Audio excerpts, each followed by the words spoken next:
This is Carrie Rickey. Welcome to New York, New York. I'll be joined by director Martin Scorsese to talk about his film. 1976, 31 years after VJ Day and fresh off the success of Taxi Driver, which had just won the Golden Palm at the Cannes Film Festival, 34-year-old Martin Scorsese left the mean streets of New York to make a musical melodrama on the MGM sound stages in Hollywood, USA. Scorsese's film is a meditation upon and criticism of the Hollywood musical, its downbeat rather than upbeat. Even the film's double title, New York, New York, reflects that duality, perhaps the contrast of artificial and real. Scorsese didn't invent this genre. It had been lurking in movies he loved as a child. Films like The Man I Love, whose music you can hear over the New York, New York soundtrack, and My Dream Is Yours, a bouncy Doris Day musical about a flat love affair. In Europe, it's the stuff of classical opera, but in America, this potent mix of song, love, rage, envy, and those other outsized emotions are the province of the violent musical. You know, movies like A Star Is Born, Love Me or Leave Me, Coal Miner's Daughter, and even What's Love Got to Do with It. All these movies have a female vocalist who survives an abusive mate and lives to sing about it. I think deserving a place among these legendary films is Scorsese's New York, New York, a movie that divides audiences today as it divided critics then. Upon its 1977 release, Pauline Kael called it an honest failure. She was half right. The film's emotional honesty, which plays out amid stylized artificial Hollywood sets, is as off-putting as it is groundbreaking. By exploring the dark side of a typically sunny genre, this daring critique of Hollywood musical romances is about conflicts, but not about their resolutions, about divergent characters whose stubborn lives resist convergence into that convenient happy ending. World War II may be over, but the new battle taking its place is that between man and woman, bebop musician and swing songstress. Scorsese's downbeat film goes so far as to debunk Hollywood's time-honored upbeat happy ending by including a satirical production number, Happy Endings, which one antagonist correctly dismisses as sappy endings. Previously to New York, New York, I had made pictures coming out of that tradition, which is the only tradition I knew, which was kind of an independent filmmaking tradition, which was out of New York, or in my case, it had to be New York, it's where I lived. And it was more in the line of being inspired by John Cassavetes' films Shadows. And then, of course, having it even more entrenched in me when I saw Faces, his picture in the late 60s, I believe. And I mean, the only film I could possibly make was a film on location. There was no, first of all, the studio system was pretty much gone. I didn't know that. I mean, as a film lover and as a film student, after a while, I began to realize that most of the studio system itself was going. All the great directors of the Golden Age, and writers and actors were all going. And everything was changing at that time in the 60s. There was the Hollywood on the Tiber. In other words, The Bad and the Beautiful became 2 Weeks in Another Town, the two Minnelli movies. And in 2 Weeks in Another Town, they're in Rome. The same crew and the same actor and the same producer-director who had worked in Bad and the Beautiful, only now they're shooting a picture in Rome and they're at the end of their lives. And in Rome, Samuel Bronston did films in Spain. Pictures were being done in Europe. The European film was much more of a popular and influential than American movies. And basically, there was really a great time to start making films because there was so much inspiration. There was so much input from different areas, and the ones, of course, the pictures that I decided to make movies in the early '60s. The ones that I really loved were most of the Hollywood, the golden age of Hollywood. And then tied to that is the way Orson Welles showed what a director really does. I mean, on his style, let me put it that way. In other words, what they call a more of a self-conscious cinema, where you see a camera placement, you feel the movement of a camera, you feel the impression of an edit, of a cut, and sound cuts and things like that. And you begin to look at the films over and over, and you begin to study and see how he got his effects and that sort of thing. At the same time, the other director I was most inspired by was John Ford, where it seemed seamless. You couldn't tell. All it was with these images that came out of a kind of a Celtic poetry in a way, and you throw that into a mixing pot in a way, and then you add John Cassavetes' faces, where the actors don't seem to be acting; they seem to be behaving. And the only way I could have made a picture was to take the cue from Cassavetes, get a camera from New York University, and some film, and start to shoot a picture on location in New York. What I had tried to do, however, was to combine. I didn't realize it at the time, but I was combining all the elements I'm talking about now. I was combining kind of the life I had hoped, the life of a Cassavetes behavior in a way with the actors, and style that came more in the line of precise camera placement, specific movement, more like Orson Welles, mixed in with Fellini and Jean-Luc Godard and all the other things that came together that were happening at that time. And so, pretty much, when I started making pictures, they were already revisionist in a way. They were already revising genres. I mean, my first real movie that I like to think about is my real movie is Mean Streets in a way, but that is very clearly, I always felt a film that was it came out of the gangster tradition, quote unquote, of Warner Brothers. So when Warner Brothers bought the movie, I was very delighted because it should be in that tradition. However, it was a purely semi-autobiographical work, shot on location mostly, and sort of combining, I guess, the expressionism of Wells and some of the other people that I liked with this upfront style of acting, which didn't seem like acting. It seemed like documentary. And this all led to refining that into Alice Doesn't Live Here Anymore, my first studio film, a year later. Mean Streets was 1973. Alice Doesn't Live Here Anymore was 1974. And in Alice, you get a real sense of what I was trying for in a Cassavetes style of working with the actors and developing the actors, and almost documentary-like aspects mixed with narrative, traditional American narrative cinema.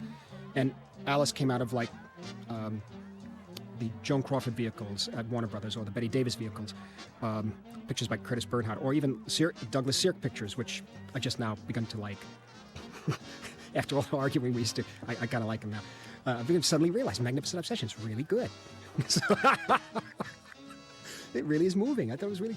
Anyway, and All That Heaven Allows, In any event, I had seen them when I was young, and so there was a tradition of what they call the woman's picture, I guess, and Alice Doesn't Live Here Anymore was my version of trying to combine it and bring it up to date, in a way. And that led to Taxi Driver, which was something in my mind in 1975 from Paul Schrader's script that I think the style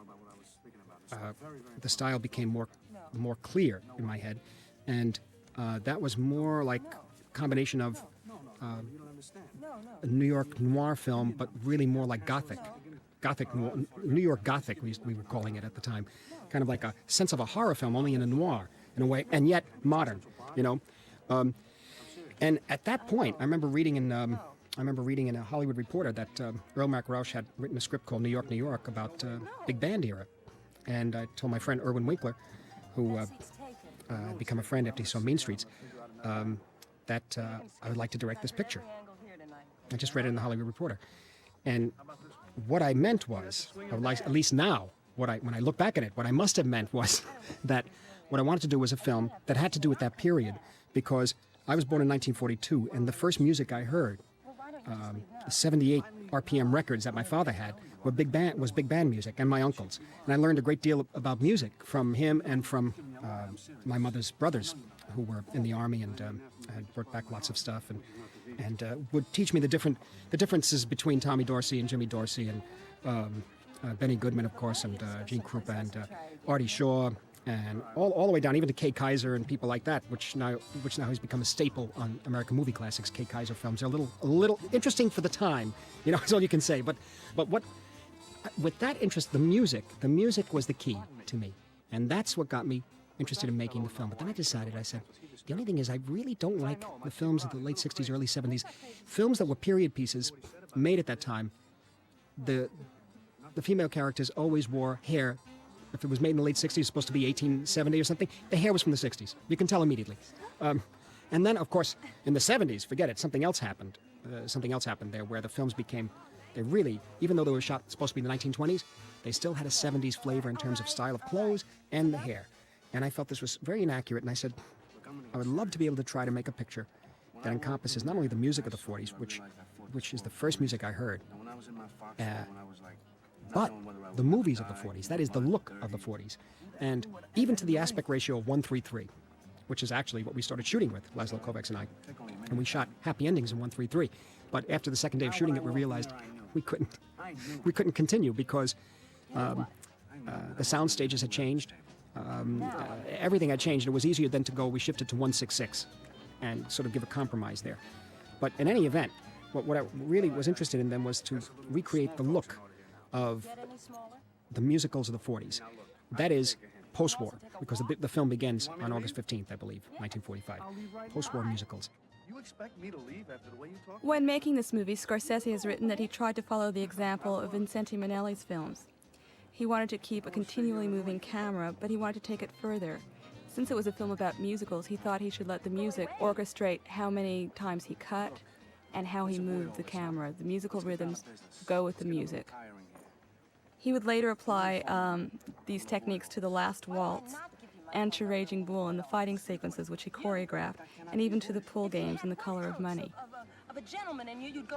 I'm not a gentleman. As in all great dramas, everything we need to know about the characters in New York, New York is revealed in their first meeting. Robert De Niro's Jimmy Doyle advancing, Liza Minnelli's Francine Evans retreating. New York, New York would be De Niro's third movie with Martin Scorsese. It was Liza Minnelli's first. De Niro was accustomed to Scorsese's improvisational style. Minnelli comes from another tradition, the scripted tradition. She felt very secure about her musical abilities, less so about being able to stand up to an acting heavyweight like De Niro. Both Liza Minnelli and Martin Scorsese had said that this beginning scene is a movie unto itself, that everything we needed to know about the characters is revealed.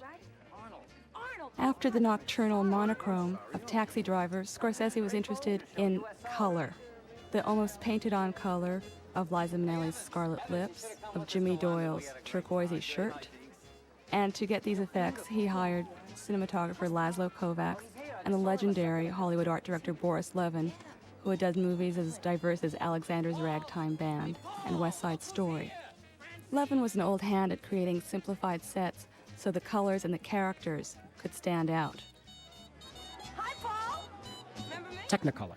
Now, here was the other big shock that I didn't realize. When I got out to Los Angeles, I imagined that Technicolor was still being used, the three-strip Technicolor. I'd forgotten. I really didn't understand that the old three-strip cameras were now pretty much museum pieces, and they'd all shifted over to single-strand Eastman color, because the confusion was that a lot of Eastman color films that were shot in Eastman color negative were printed Technicolor, imbibition, IB. And those prints look gorgeous, you know. Now, 1974 was the last, I believe the last film to be printed IB in America was The Godfather 2. And that was the end of it. So Mean Streets came out. The only thing I have of my own films in printed IB is Mean Streets trailer. That's it. Everything else is Eastman color. And we also began to discover that the Eastman color was beginning to fade. In other words, the prints were fading. The negatives were also in danger of fading, because that's another issue that has to do with storage and film preservation, and all the archivists, as you know, arguing as to archivists and studio people arguing as to what degree, how many degrees do you put, how many degrees do you store it at, and that sort of thing. So that's still in the works. That's still working out.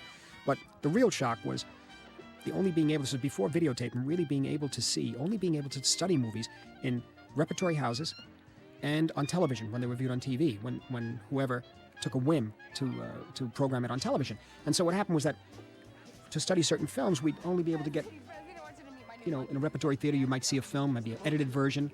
The color had faded badly. On television, you're looking at a picture and it gets pinker and bluer after every time you see it. You'd rent a 16 millimeter and the 16 millimeter was faded.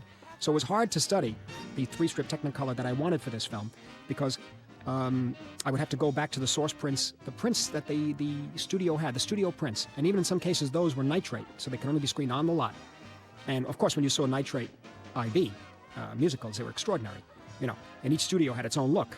Columbia had a certain look. MGM had the most incredible. Well, the MGM musical was, in a sense, the top of the line in terms of production. Even a B film at MGM looked better than an A film at Columbia. I mean, Columbia films, you look at them these days, and you can really see that the production value was very, very low. And everybody remembers the story, I think, at MGM trying to punish Clark Gable by having him go to Poverty Row to do It Happened One Night. You know, and Poverty Row was Columbia Pictures at the time, and It Happened One Night turned out to be a big hit. So instead of punishing him, it worked out. But Columbia was pretty poor, the look on the films. When they did decide to throw some money into it, like Cover Girl and pictures like that, it looked pretty good. Or on Gilda, it looked pretty good. And then, you know, Columbia style lent itself later to pictures like From Here to Eternity, a more of a documentary feel, The Wild One. Some beautiful stuff that they did in the early 50s. But the beautiful use of Technicolor they had in the Jolson Story, for example, and Jolson Sings Again. Jolson Sings Again, I think, they're both Columbia films. And I remember seeing Jolson Sings Again with my mother, and it was the first time I had seen anything of the filmmaking process put on screen. It's very interesting. It has such a warm feeling when I see it again. It's not a great picture, but actually it's better than the first one, better than Jolson, the Jolson Story. But it has that element, and that Columbia did a beautiful job with that, I thought. But MGM was really like the top of the line. You had the greatest musicals to come out of there. Of course, Vincent Minnelli films, and how he changed the musical with Meet Me in St. Louis in 1944, I think it is, and in which the characters were able to then instead of just the story being coming from the tradition of the Ziegfeld Follies and variety shows on Broadway, which is Boy Meets Girl, Boy Loses Girl, Boy Gets Girl, and with some wonderful George and Ira Gershwin songs thrown in. And these are shown usually. You usually see this in the Astaire Rogers films of RKO. Here, what Minnelli did in Meet Me in St. Louis was, of course, incorporated the music into the emotional state of the characters, and the furthering the emotions of the characters, expressing their emotions through song and dance, and also plot too at times. But it was interwoven with a serious story and a beautiful vision of America also at the time. And it changed musicals forever in a way. And MGM, of course, would spare no expense with that sort of thing. And I believe Arthur Freed was the great producer of all these musicals, going from Meet Me in St. Louis to The Pirate to, in the 50s, the early 50s, The Bandwagon, which we studied a lot for New York, especially the Girl Hunt Ballet. You'll see lots of reference, especially with De Niro playing the saxophone under the lamp at night. Boris Levin, a great production designer, actually painted the spotlight on the ground. It was paint, and then we lit the paint, and that comes right out of the trumpet player in Bandwagon. As he looks up and he hears the trumpet being played, and you see the fire escapes in a beautiful image. But in any event, we studied Star is Born, of course, too. Warner Brothers had another look. Warner Brothers had kind of an earthier look to their films, their musicals, and I think they kind of hit their stride in the early 50s with Doris Day and some of the stranger pictures that were made there at Warner's. And what I think that happened, what I'm going for here, number one, is that I had expected to find that I could get the same powerful color image as the three-strip Technicolor, and when I got there, I found it was all gone. And so I had to create it another way. And what we did then was study these other movies and blow up these frames and tell Laszlo Kovacs and tell Boris Levin and Irwin what we wanted. And Boris understood, and Laszlo did too. And we started to paint the images in a way on screen. We started to paint the actors even. Even the men in the film had a certain kind of makeup put on them to kind of give the impression of the makeup of the three-strip Technicolor in the late 40s. And mind you, I'm talking about we were interested in situating the film in musicals of the late 40s, post-war. And something happened to the musicals at that time. And I think what happened in my mind was that a kind of noir element infiltrated these musicals. And things that before the war were only barely hinted at, in Meet Me in St. Louis, for example. But here, after the war, in pictures like My Dream Is Yours, which is a Warner Brothers film Michael Curtiz directed in Technicolor, starring Doris Day, Lee Bowman, and Jack Carson. It's a story about a woman's career. And she's in love with the heel, played by Lee Bowman. But Jack Carson is a loyal friend, and he really loves her, but she doesn't love him. And basically, Carson's role throughout the piece is to support her and help her when she's having problems with Lee Bowman. And I forget the ending. I think at the ending they sort of cop out in a way, and she winds up with Jack Carson. But the reality is that when we saw the film, when on its first release, there were elements of disturbing elements in it, in that something wasn't right personally and emotionally with the characters.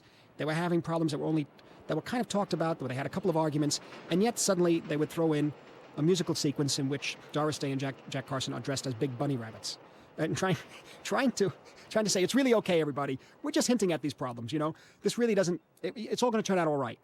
And the other film that surprised me that way and had me over the years watching it again and again, because as I got older, I said, did I get that right? Did they mean what I thought they meant? The other film was Blue Skies, Stuart Heisler directed. It's the only picture of Bing Crosby and Fred Astaire acted in together. I'm sorry, the second one, but the only color one.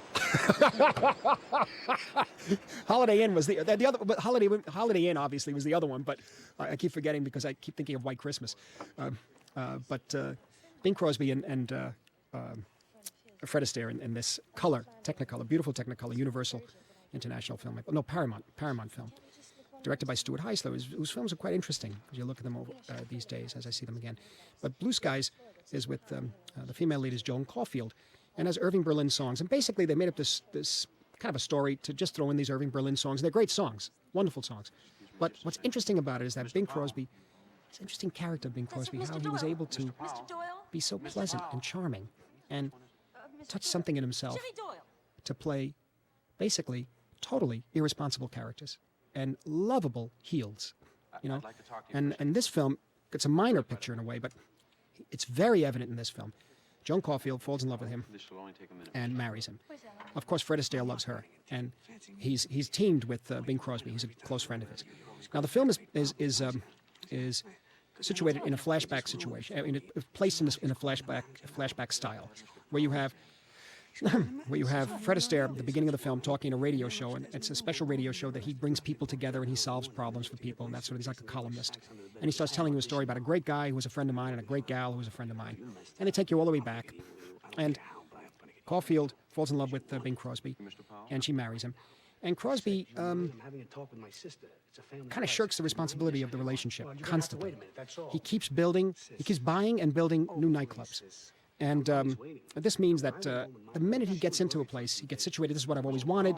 Each nightclub has a different theme. One is a southern kind of nightclub where they make pancakes. Another one is a Russian place. Another one is I forget, there was a Western style dude ranch. And Bing Crosby's character, no matter how irresponsible he was still very likable. He was still very likable. But what he was doing, she has a child. He doesn't visit the child. He does see the child once, I think, in the film. There were some feelings that were being expressed by the filmmakers against this character, and you felt it. And Fred Astaire loved Joan Caulfield, and she still wouldn't go with him even after she leaves Bing Crosby. And there's a remarkable scene. Now you have Fred Astaire, mind you. There's a remarkable scene where he gets drunk in his dressing room, and he's about to perform a very difficult dance routine called the Heat Wave. Yes, the Jamaican number, they call it, I think. And Joan Caulfield goes in and says, "Don't dance the Jamaican number tonight." He goes, "Oh, don't be silly. I can walk a straight line. Watch, you know." And sure enough, they do Heat Wave, and it's a big production number, and he falls, and he never dances again. And it's so depressing. But at the end of the film, they cop out completely with Fred Astaire bringing Bing Crosby and Joan Caulfield back together again on the radio show. And I said, what were they trying to get at? What were the jealousy, the competitiveness between the two men, and the competitiveness between Caulfield and Bing Crosby and their own work? I mean, it was really interesting to me, and all these elements sort of fed their way into Jimmy Doyle's character of New York, New York, where we wanted to go even one step further. Now you add what was influencing me at the time, which was a realistic style, a documentary almost style of filmmaking, Cassavetes, Elia Kazan, all of that, and I wanted to push it further and make Doyle not as likable as Bing Crosby, you know. Now take that, make him irresponsible and not likable, you know, and take that further and really begin to explore, I think, although I don't think I could have verbalized it at the time because we were living it as we were doing it in a way. I tried a whole new way of making movies on this picture, and after the opening scenes, that is the opening shots of him walking in the street and the introduction of Tommy Dorsey and the shots of the band. After that, I improvised everything, literally. And normally I plan everything in great detail, so that if you do improvise, it's within a certain structure. I tried not to do that in this picture, and ran into some difficulties, and over budget, ran way over budget. But it was all meant to be a revision of the genre. But the love note to the genre, the homage to the genre, was the way the film should look. The use of color, the framing. If you notice, there are very, very few extreme close-ups in the film. I think there's only one when she looks in the mirror towards the end. The rest of it has to be usually a medium shot from below the knee up. That's called the French, the American shot. Very specific. We actually took frames from other movies of the period and tried to recreate the sizes and the shapes. You'll see it looks artificial because the films of the late 40s were artificial looking. The curbs in New York were never that high. The extras walking in the background didn't walk like New York people. They walked like they were acting walking. So in a way, I wanted all that artificial, that entire artificial look. The taxi cab scene with Liza and De Niro, you see there's a process screen in the background. Also, you'll notice that the shot in the back of the cab, it's as if the front seat of the cab has disappeared. Basically, I wanted it to have that look, but I wanted to put in the foreground the work that I had been doing with other films, and I was influenced by the work that I was influenced by Cassavetes and Kazan. I wanted to put something almost documentary-like in the foreground, but even more so that we didn't even know sometimes what the next scene was what was going to happen in the next scene. For good luck. For good luck. Despite the improvised slapstick of this scene, Jimmy is about to tell Francine something serious, the three most important things in his life.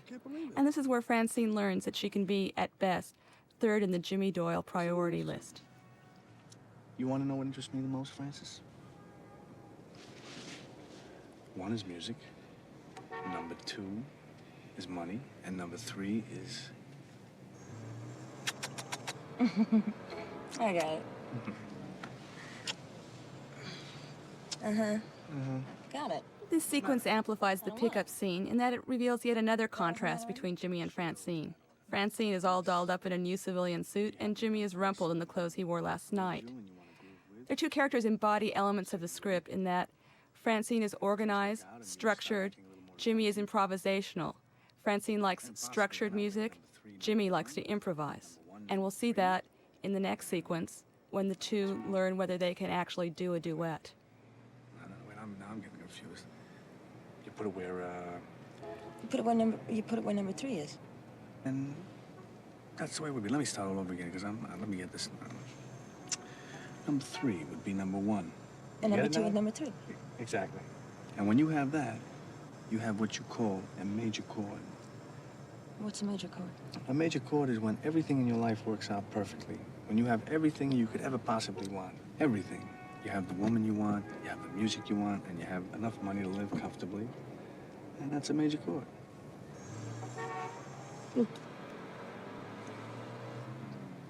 A 1, 2, 3, 4.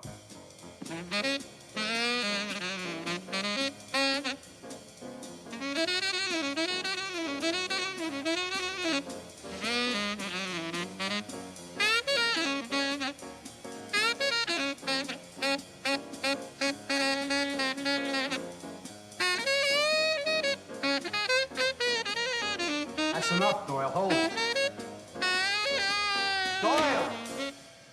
What? I got a hangover. That's a little loud. A little loud? What do you mean? You didn't dig those sounds? I mean, you didn't even let me finish, man. You didn't even let me finish the chorus.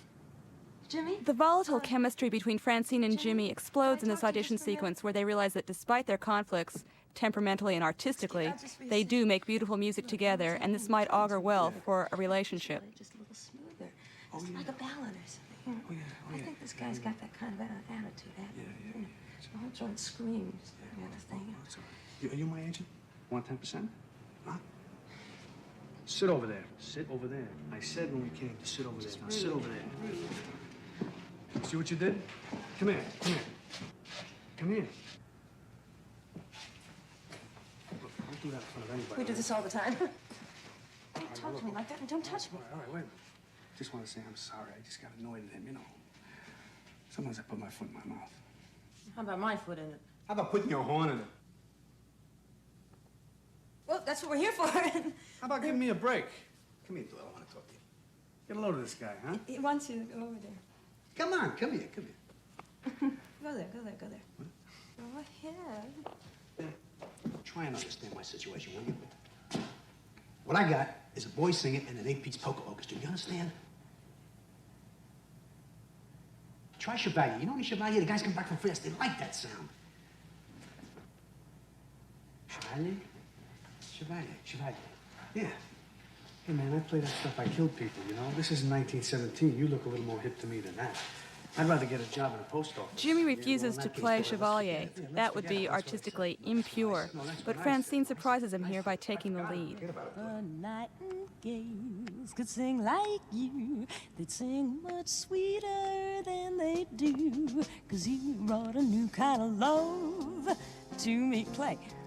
If the Sandman brought me dreams of you. I find I need to express myself basically in American narrative tradition, but yet there are elements that I was influenced by, which I talked about earlier, which was the avant-garde film that came out of New York and Los Angeles and San Francisco in the 60s in America, in the late 50s too, and early 70s.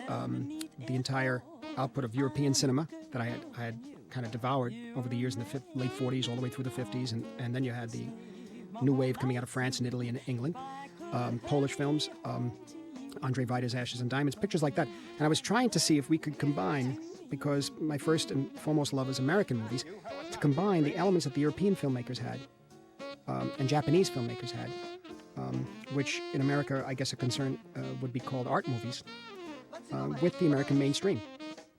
And as much as I love the art films, it's as much as I love Meet Me in St. Louis and The Bandwagon and all of Minnelli's work, and Stanley Donen and Gene Kelly and Fred Astaire and Ginger Rogers. And you see, so there Francine takes over, and there's just as much of a thrill as seeing a wonderful performer on stage like Frank Sinatra or Liza on stage, which is what I try to recreate here in this picture in a few scenes.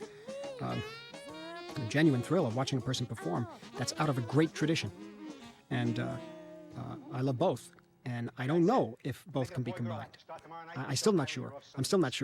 And this is where the tension in the film comes from, because I don't think I was able to articulate it at the time. This was in a way me making a real Hollywood movie and putting my own stamp on it. And what I mean by a real Hollywood movie is using the artifacts of Hollywood. You know, the fake back lot, the fake New York street in the back lot, fake rain.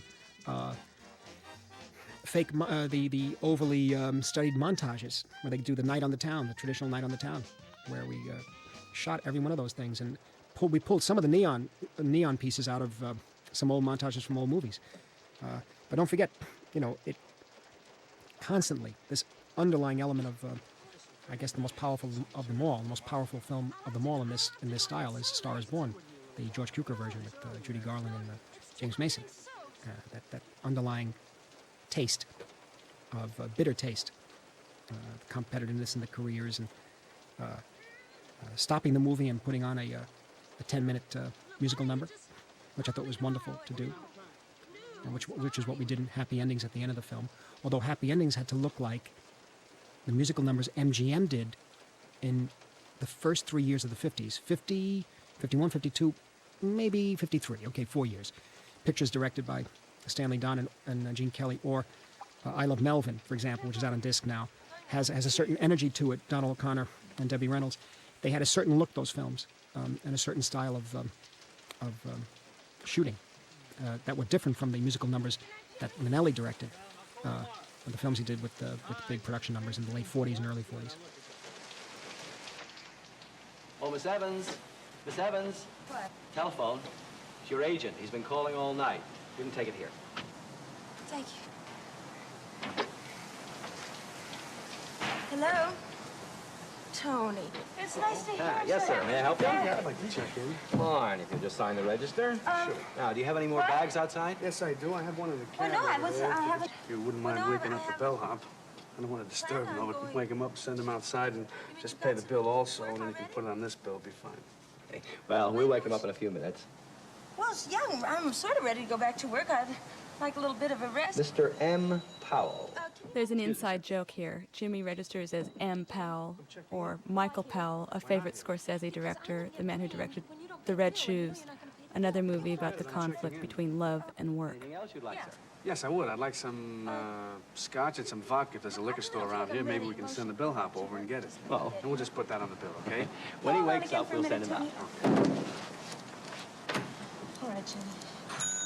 Look, take this. This will be enough for a room for tonight. Just go any place else. It's a lot easier if I just come up and we start working on the material. I'll sleep in the bathtub. I told you. No. A lot easier. No. A lot Will you easier. please take this? It's a lot easier. Just take this, Jimmy. 12 o'clock? Yes. I promise. All right. Suite 415, sir. Forget it. I'm not going to take it. I mean, he doesn't even wake up. Forget it. I don't want. I'm not interested. Sorry you feel that way, sir.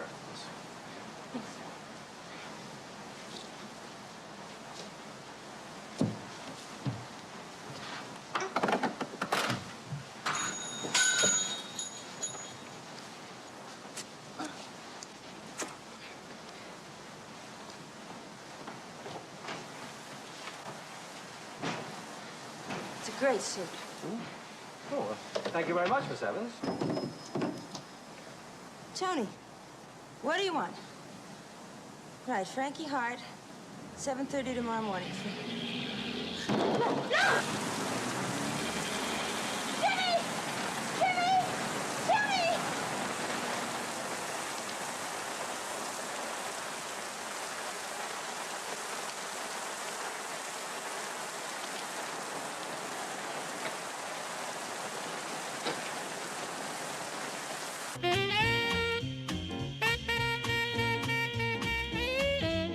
The song, by the way, is Fit as a Fiddle. The next line is, and ready for love, which comments on the plot.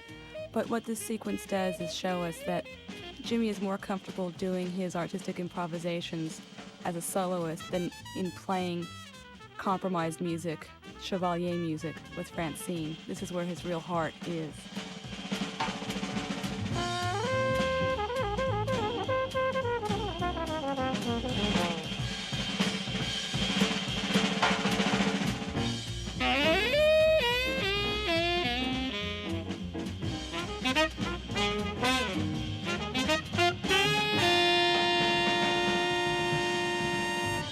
And here comes Lionel Stander, possibly best known as the gravel-voiced narrator of TV show Heart to Heart, but also very famous in Hollywood as a great character actor. He was a press agent in the 1937 version of A Star is Born. No. You're a sax player, ain't you? I'm a sax player, but I'm not Jimmy Doyle. Do you think it's possible that you can communicate with Jimmy Doyle, the sax player? Well, it depends on what you want me to communicate. Well, I have a very important missive for Jimmy Doyle. A what? A billet doux. A billet doux. A billet who? A I'll elucidate. A tender message from a certain female party. For me? For you. Precisely. Ah. Take it, Doyle. It's from Francine. She said she had a wonderful time.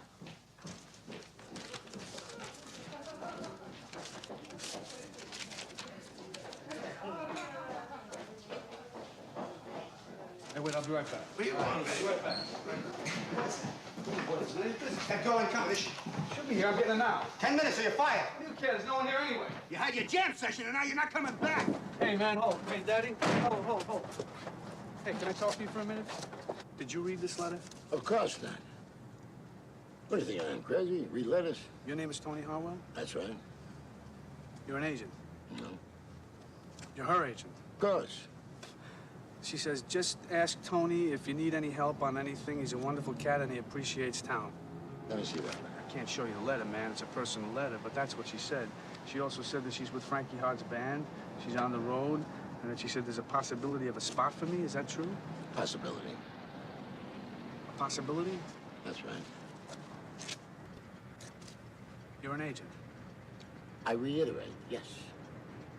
If I went down there, would you be my agent? No. Why not? I ain't interested. I'm satisfied with the list of clients I got now. You're making a mistake, but okay, you know. I made a lot of mistakes. I'll make another one. This one's on me. Well, where is she? Why should I tell you where she is if she doesn't tell you where she is in the letter? Well, then why do you take the time to come all the way out to Brooklyn to give me this letter if you don't think she cares enough about me to let me know where she is? Or to let you know to let me know where she is? Doesn't that make sense to you? It should, but it don't. They're in Asheville. Asheville? But don't mention my name, because if Frankie asks me, I don't even know you. I say I never even met you. I don't know you. Where is Asheville? Where God lost his shoes. Where God lost his shoes. That's a good answer. Thanks a lot. Well, I'll find it. Asheville is a mountain resort in North Carolina. Thanks for telling me. Let me ask you something. You got any other advice for me? Yeah, stay off the junk and you'll go far. Fine, thanks a lot. Thought you'd say that.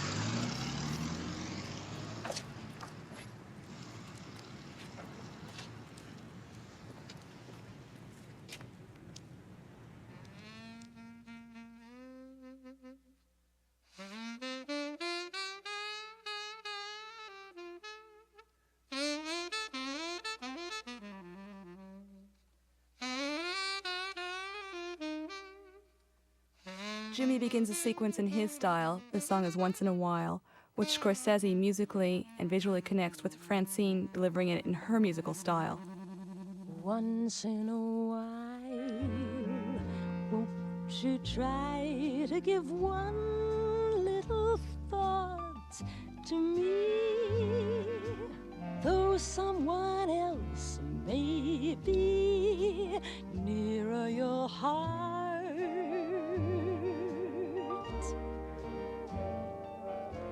once in a while, won't you think of the moments I shared with you?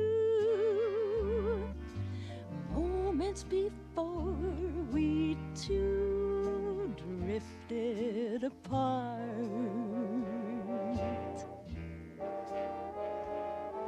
In love's smoldering embers, one spark may remain. If love still can remember, that spark may burn again. They left. Where did they go? Do you know? And the idea of the major chord, we felt, De Niro and I felt that there was something about the way musicians, real musicians, express themselves. And we wanted to cast in the film as many real musicians as possible. Clarence Clemens and Georgie Auld, who was really, almost to a certain extent, Jimmy Doyle's character at times was almost patterned on Georgie Auld, personally. And he was quite a character, pretty strong personality. And at times extremely funny, other times quite edgy and interesting. Had that edge in him that we really liked, you know, that made it kind of dangerous at times. That's where you get the danger with Jimmy, I think. And he had some friends who were musicians too, and we put them in the film. One of them was a bus driver. And forgive me, I just forget his name now. You can get the name off the credits. But his philosophy was the idea of the major chord. And we loved that idea so much that we incorporated it into the script. I believe it's in the taxi cab scene, I think. And later on, his nightclub is called the Major Chord, I think. Because I think what has to be understood is that I wanted Jimmy Doyle to be a character who was, he was tough and obnoxious at times and everything, but the passion between the two of them is what kept everything going, what kept their relationship going. They could not be away from each other. And really, I had felt that Doyle should have set up goals for himself that was almost impossible to attain, which is the fact that he wanted to have the kind of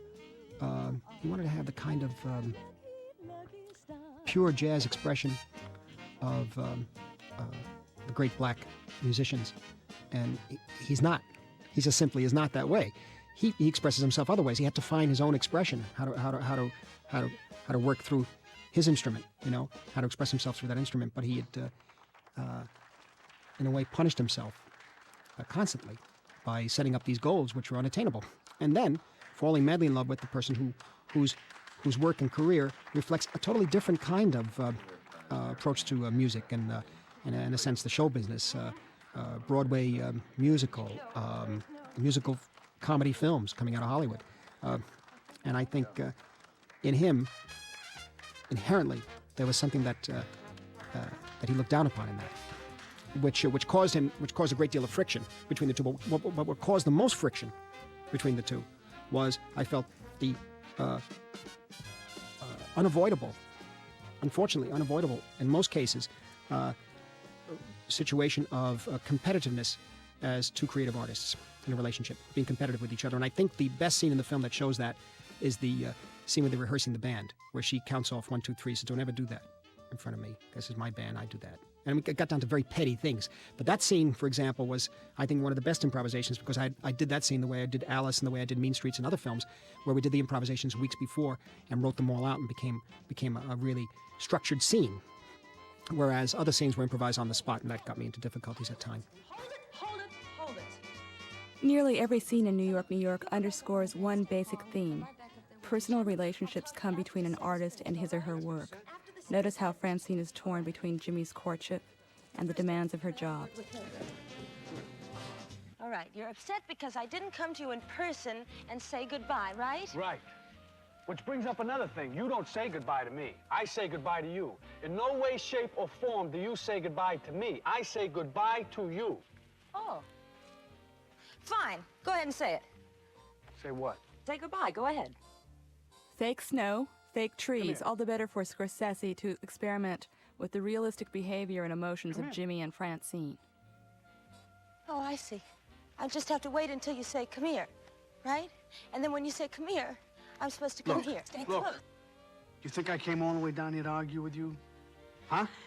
You think I came all the way down here, chased you to argue with you? Well, I'm just Did you confused. understand when I said major chord that I meant it about you?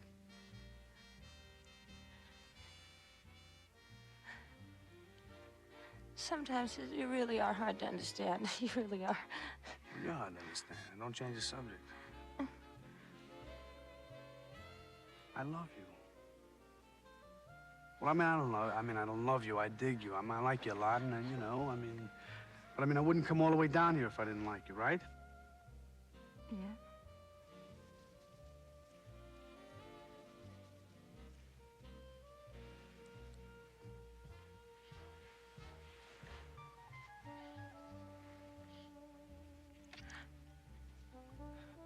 Oh, Jimmy. Oh. But how do you feel about Texarkana? How do I feel about Texarkana? What do you mean? What I'm saying is that Frankie said that if you came down, you could audition. I could audition? Yeah. No, forget it. I'll play for him. I won't audition. Okay.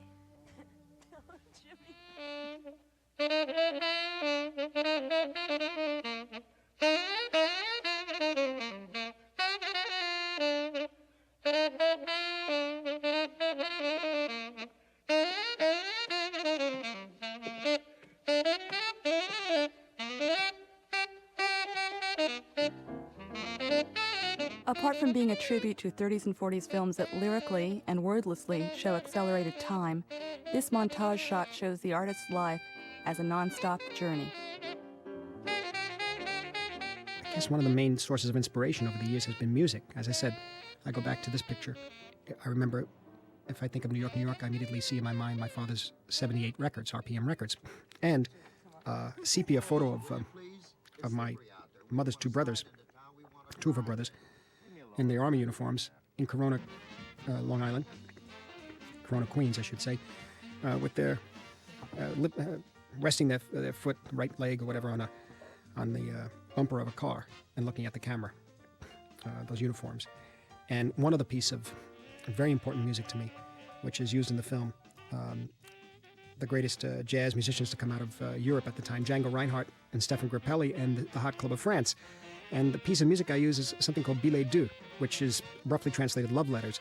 And those were also 78 RPM records my father had. And that particular one, when I was a child, was my favorite. And I would listen to that constantly. And that piece of music, along with the photograph of my two uncles, is what clicked in my head as to my personal way into the film, and that's why it's used at a very pivotal moment, that piece of music, when she decides to go up to the nightclub in Harlem where he's playing when she's at home alone and she's pregnant. So, music, if you listen to the Django Reinhardt piece in the film, music over the years has, that piece is memorized by me, plus another series of songs that they had on the album at the time. And since then, even more so, because I have collected most of his work. And I sort of get images in my mind when I listen to that music, and most music gives me images. And so I make up my shots, or the shots seem to come together as I'm listening to the music, and the music is usually in bars, and certain shots in my mind, go for 3 bars or 4 bars, or one just goes for a chorus, and one goes for a whole verse, and that sort of thing. And so I decided I'd better start shooting the musical scenes that way, whereas you just don't have 4 cameras and shoot an orchestra, and then do it in the editing, which becomes more selecting than directing, you know. Here, it was literally, from this bar of music to this bar of music, there's one shot, and that's the shot we have to get. And then when you cut on the tail of that shot, shot A, you go to the head of shot B. And that goes on for 3 bars. And that is the only shot that's going to be covering it. So in other words, you don't have any other coverage. And that was what I stumbled on, in a way, because I couldn't seem to express myself any other way with it. And I later used it in Raging Bull for the fight scenes, where the choreography of the punches and the movements of the bodies were corresponding to bars of music. And that's why the fight scenes were shot that way. But all the shots basically come from music. Most of the stuff I do comes from listening to different types of music.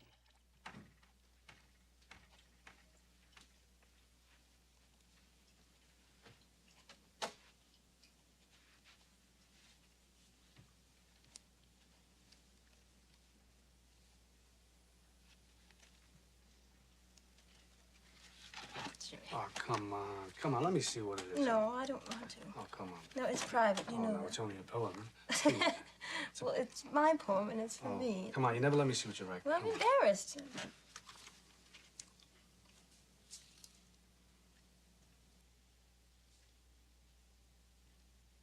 You wrote all this about me? It's all about me? Well, most of it. It's all about me, though. Yes. Not about anybody else. It's all about me. Yeah, that's right. Okay.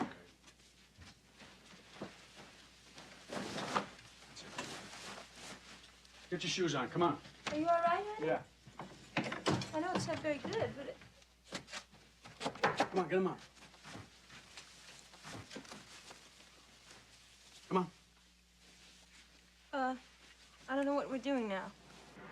Even in the most life and death situations, Jimmy improvises all the way to a justice of the peace. Francine isn't sure, and they will continue their patented power struggle on whether they should do things impulsively or think about them beforehand. I'll be back in a second, I think. Look at that. That's According to cinematographer Laszlo Kovacs, Robert De Niro accidentally punched out the pane of glass, and the actors incorporated this into the scene. You knocked? Yeah, I'm sorry. I'm terribly sorry about that. Are you the justice of the peace? That's right. You are. I'm sorry about the window. It's just, we're a little anxious. Is there a possibility that we could be married now? We're in a bit of a hurry. I can't even explain to you why. I wish I could. You can see the way we look. Please close this up, honey. Now? Yeah. Could you please just take about 2 minutes of your time? We'll make it worth your while, and I will pay for the glass, too. Could you please? Well, I guess it could. Oh, yeah, we can arrange it. Yes, We can yes. arrange Come on. it. Come on. No, just a minute. Can I tell you? Aren't you sure? Yeah, just 1 second, please. What? You're kidding, right? Kidding what? That was it? What was what? Your proposal? There, get your coat on, put on your shoes. Come on, let's go, let's go, let's go. That was it? Well, what's wrong with that? You're not sure. Sure. Wait a minute. What's wrong with that? Well, I just guess I thought it was going to be different, you know. It is different. It's the way I do it. Anything wrong? There's nothing wrong. They're not sure, believe me. No, I just thought, What? nothing.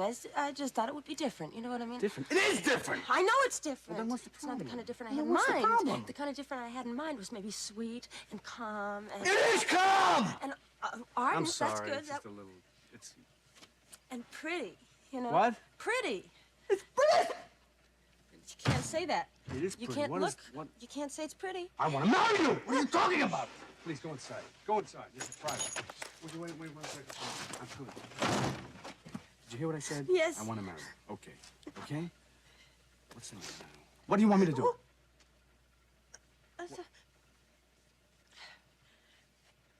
You want me to kill myself over this, darling? Oh, listen, when I say now, you back up. That's it. Jimmy, wait a minute. Don't back up. Don't move. No! No! No! No! No! Don't shift. Don't do anything. Just stay. Will you please get out from under the... This happens all the time. Will you marry me? Will you marry me? I love you. Will you marry me?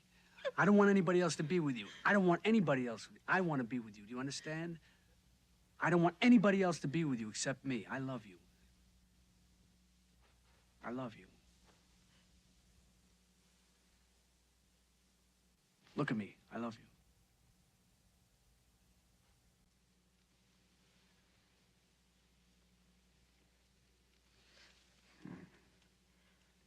Oh, I love you too.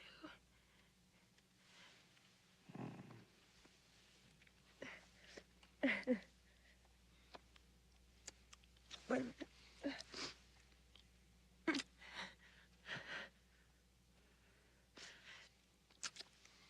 See, that was terrific.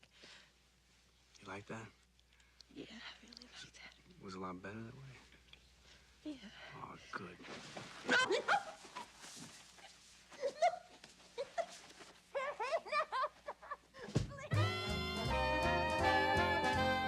Francine and Jimmy marry at a time America is settling down, and there are fewer people to go out and listen to music in clubs, as this abandoned ballroom tells us.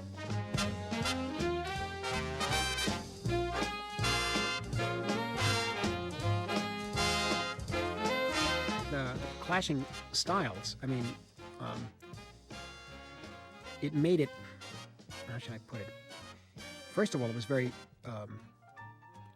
difficult because each frame, every time we set up a new shot, we have to remember that the styles were there are two different styles going in the same frame constantly.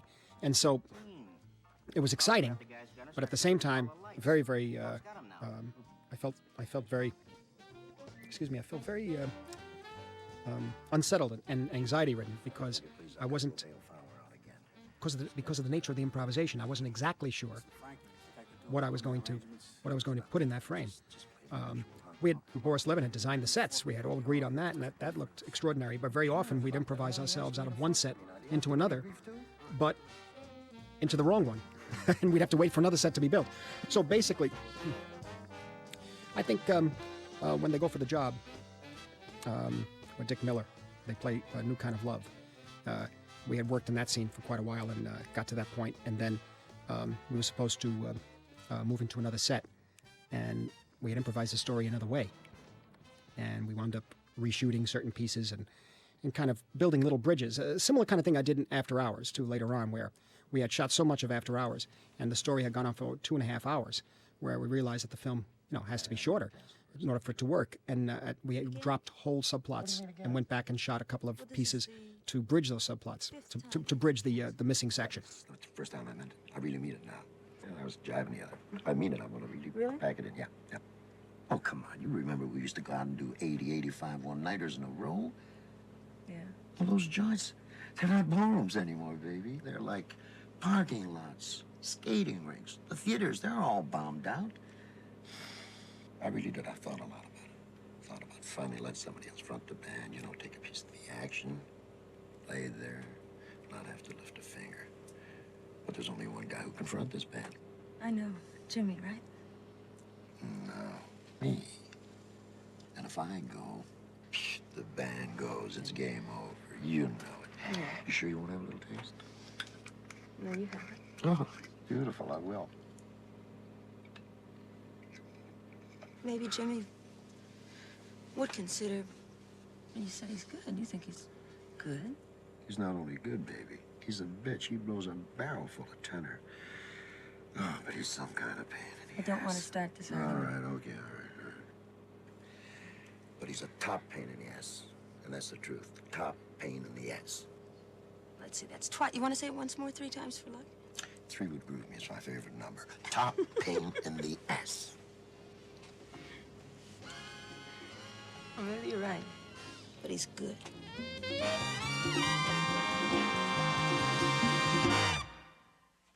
I'm sorry, Mr. Doyle. It's not quite what I had in mind. Yes, sorry, fellas.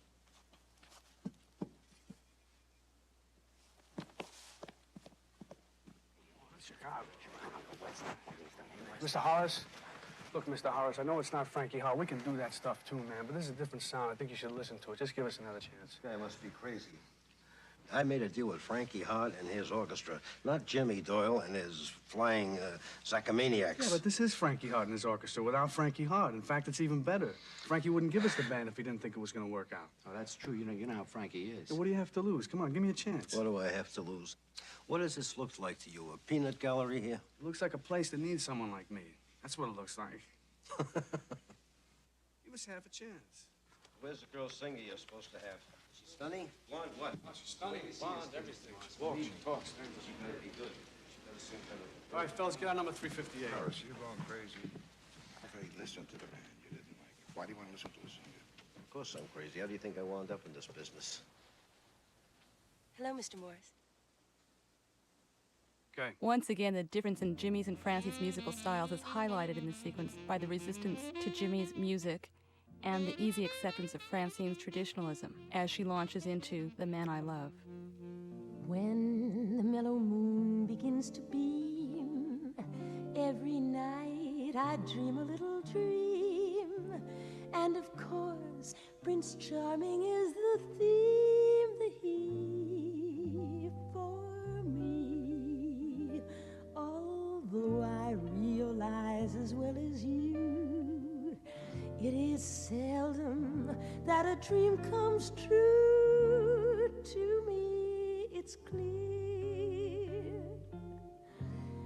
that he'll appear.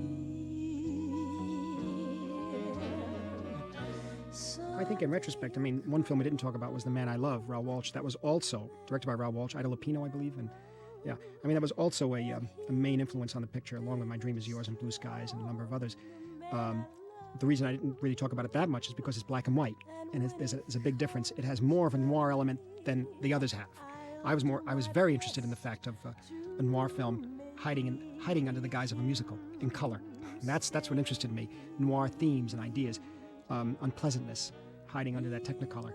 And I mean, in terms of my own personal approach to all of this is there's no doubt I was trying to find a way to express some semblance of my own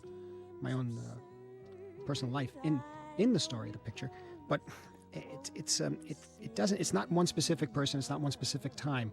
It's something that's been going on in my mind, still does go on in my mind as to the work bringing people together and the work driving people apart. And 20 years later, I don't have an answer for it either. 20 years later, I don't know, or I really don't know, and it's a matter of maybe just taking it a little easier on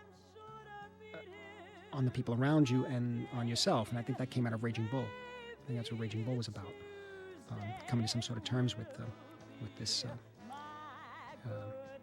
this conflict.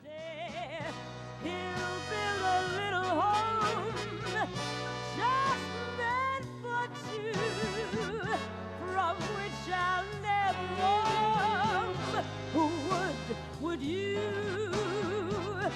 And so all else above, I'm waiting for.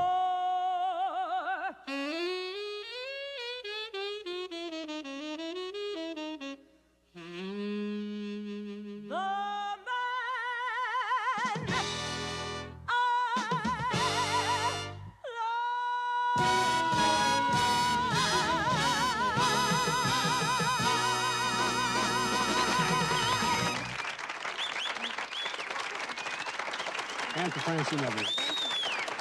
But the real winner is singer Francine Evans, a spirited filly whose sports musical pace is as smooth as her form. Miss Evans seems headed straight for the winner's circle. Jim, did you see this? We're in the papers. I saw that, yeah. Listen, the guys are all excited. You know, everybody's all buzzing around there. And Paul had a good idea. He said that we should take one of the quotes, you know, like the best quote about your band, and put it outside. Yeah, that's a good idea. Maybe even take something downbeat. Sure, that's a great idea. Very good idea. Yeah, that's good. Hey, this is a good thing, Jimmy. We might get another week out of this hotel with this. Did you get in touch with that? Did you get a hold of that trumpet player? The trumpet player. Did you get a hold of him? Yeah. I called his wife. He's in Virginia on some gig, and she'll give him the message when he calls. He's not going to call, man. Let's go with Charlie Baxter. Yeah, I like him. Okay. I don't know if he's going to go for the money that we're going to be able to pay him. Well, that's your problem. You get him, you know. That's your department. Okay. I'll see you later. Thank you, Paul. We've never made the papers like this before. It's really wonderful. Thank you. It's really good. It's great. Here I go again, ba-ba-ba. I hear the trumpets blow again. I'm all aglow again, taking a chance on love. Here I slide again. I know. Hold it, fellas. Jerry, you're not cutting it, man. Well, my favorite scene in the movie is the, I have two things, really, but number one is the scene in which they're rehearsing with the band. And the whole conflict of who's in control creatively comes up between the two of them, which has nothing to do with rehearsing the band. It's really between the two of them. Whose work is better? Whose artistic instincts are more pure? I think that's what it's about. And the anger and the embarrassment and the difficulty of that sort of thing, and also how hard it is to create anything of an artistic nature. Get a group of people together and try to do it. And I found that to be. That, for me, is the best scene in the film. And, of course, my favorite scene, the scene I like to look at, is the happy ending sequence, because actually it has very little to do with me. It has to do more with Kander and Ebb and Boris Levin and Liza, and Ron Field did the choreography. It was so wonderful. And Larry Kurt, you know, Jack Haley Sr., and Boris Levin, of course. And that was edited by Carl Lerner. And, unfortunately, he died Christmas Day of 75, I think, and he just edited that one sequence. 1, 2, 1, he was 2, gone. 3, 4. Here I go again, I hear the trumpet blow again. I'm all aglow again, taking a chance on love. Here I slide again. Where on earth are you going, Nicky? Where are you going? You're rushing that thing like we're in the racetrack or something. Listen, I'm picking up the tempo from you. Did you ever find this up today? No, I didn't. Well, then what's wrong? Jimmy, there's nothing wrong. What is wrong? You're not picking up the tempo from anybody, man. You're not doing anything. You're doing exactly what you're always doing. Your wife is slowing it down. What My am wife? I doing? Wait a minute. Stay out of this. What am I doing? Wait a minute. She is slowing it down? Yes. No, I am you're not wrong. slowing it down. There's no... I can handle it. I can handle it. She's not slowing down anything, man. We've been through this 50 million times. You always do this, man. You always give me a hard time. Can't you read this and just do it right? Now I can't read, huh? You can't read if you can't do that. Listen, I studied at Brooklyn Conservatory and the Staten Island Conservatory of Music for 3 years. You did? Yeah. Well, it doesn't show, man. It does not show? It doesn't show. Well, maybe this'll show. I'm packing my axe and my hooks, and I'm cutting out. That shows. Okay, I'm gonna show you something now. I want to show you something. Oh. See? Okay? Happy? Yeah, I'm happy. Good. Are you happy? Yeah, now I'm happy. It's funny, I'm happy too. Okay, now we're all out. Got it all out of my system. Yeah. Feel better. Yeah, much better. It's very good out now. Okay, get your drums ready. We start all over again. Feel much better. Good, okay. I'm sorry. 2, 3. Look, wait a minute. I know we've all been working hard, and we've been working too hard. But, like the man says, if we get this thing right, we'll blow the roof off this place, you know? So why don't we really try? Right? Yeah. Good, I'm glad. 1, 2. 1, 2, 3, 4. Here I go again. I hear the trumpets blow again. All aglow again, taking a chance on love. Let's sing. Here I slide again. What? Come here. No, I'm in it. Don't ever do that again. You do not kick off the band. I kick off the band. You understand? Don't treat me like Don't that. ever do it again. Ever again. Oh. Ever again. Let's go. From the tag. 1, 2. 1, 2, 3, 4. Come on. Taking a chance, taking a chance, taking a chance on love. Bop, sop, bowie, Yeah, it's good.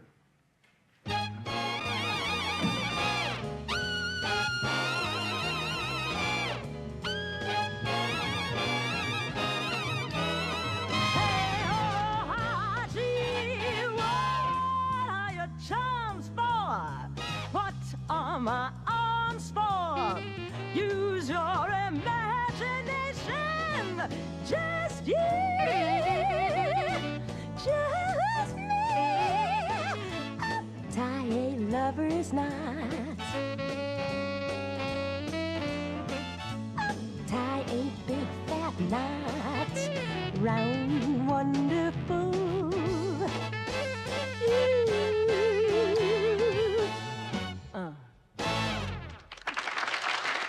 New York chronicles two musical evolutions, Jimmy's improvisations and experimental style, but also Francine's evolution from a big band singer in the tradition of Doris Day and Joe Stafford into a performer like her mother, Judy Garland, and herself, popular interpreters in a tradition that continues today until the 1990s.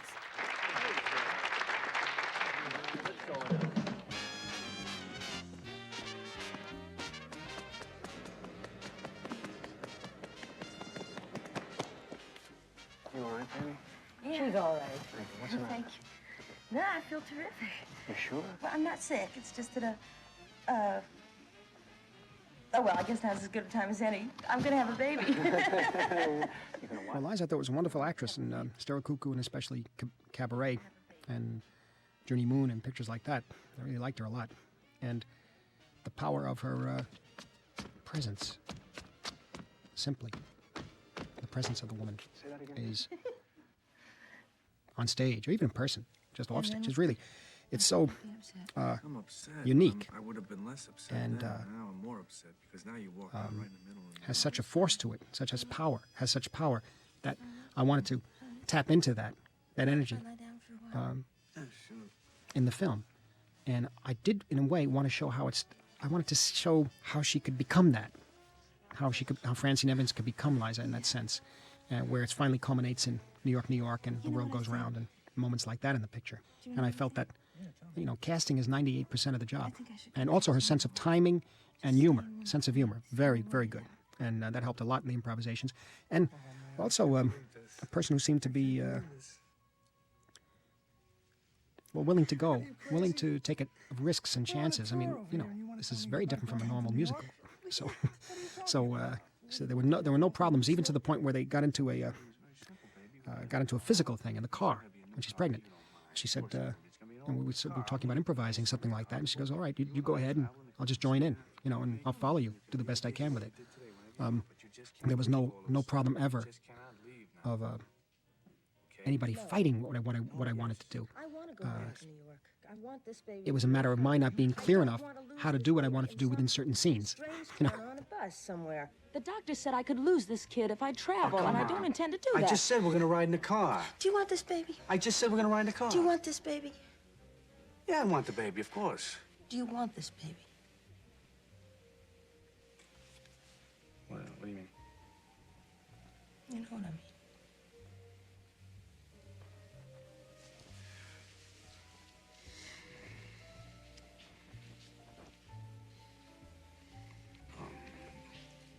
Of course I want the baby. Okay, then I'm going to New York. You gonna go to New York? Yes. Go to New York. Jimmy, I'm sorry. What are you gonna do? Get pregnant, you get pregnant. What can you do? That's it. That's life. That's. I just want you to be happy. I'm happy. I just want you to be so happy so much. I'm happy, baby. Are you really? Yeah.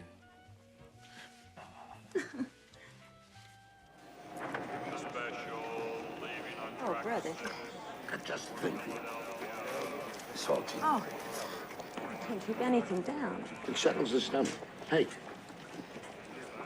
The Chicago reviews were great for you. So something big is liable to happen. Meanwhile, I've set you for some very easy work. Studio stuff, demos, commercials, so you can pick up a couple of bucks. Tony, I don't think we're going to need any extra money. The band's doing so well. Jimmy said that we... Now listen. With a kid coming, you can always use some extra money.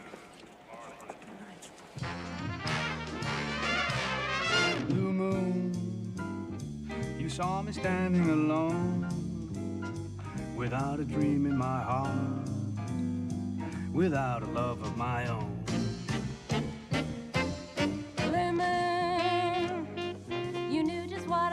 Here's Mary Kay Place, a cult figure in the late 70s for her stardom on a TV sitcom called Mary Hartman, and her character is proof that Francine is irreplaceable. The quality of music in the Jimmy Doyle Orchestra sinks and sinks, and so do the number of their listeners. And then I looked, the moon had turned to gold, blue moon. Now I'm no longer alone, without a dream in my heart, without a love of my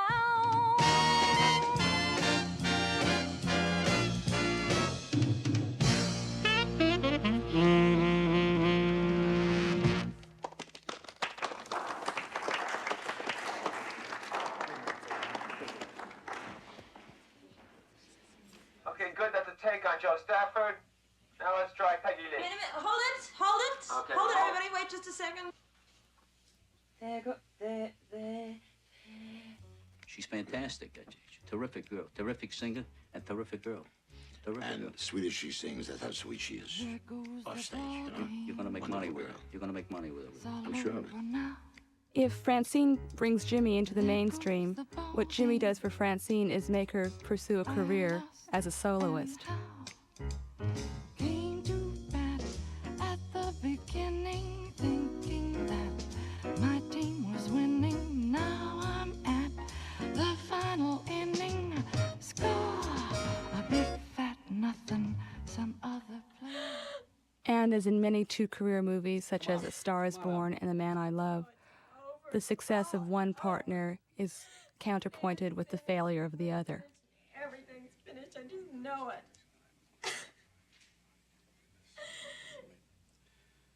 What'd you say? I want to die. Come on out, baby, for Christ's sakes. Come on. I'm never going to sing again. Gonna sing now, she's singing. I said everything is gonna be all right. You sing with Paul Wilson. What are you talking about? Come on now. No, I'm never coming out. I just don't want. I'm not coming out. Paul is waiting for you now, baby. You gotta come out. They're all there. Come on, let's go.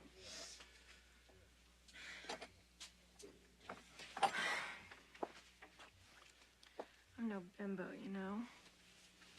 I can see the writing on the wall, Jimmy. What writing can you see on the wall? Did I ever call you a bimbo? After all we've been through, is that what you're gonna say? How could you say that? Yeah, I hope I can trust you on this. You can trust me. Yeah, I hope I'm not signing my life away. Well, you're signing the band away. It's enough. Okay. Schedule's inside. The bus schedule? Yeah. Okay, good. All right, Good luck. say hello home, huh? I will. You keep in touch. Okay. See you in the Apple. Good trip. Move over, honey. Get the 802 eventually. I'll bring your time, too. Yeah, good luck. Note that Jimmy's not the one riding off into the sunset here.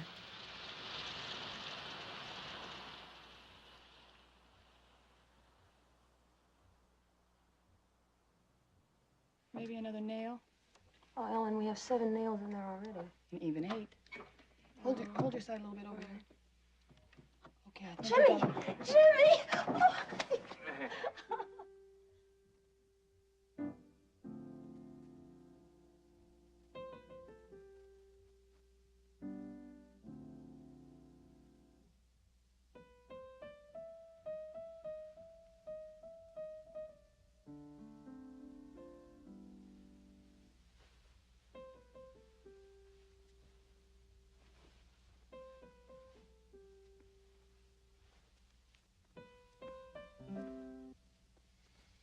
Pretty.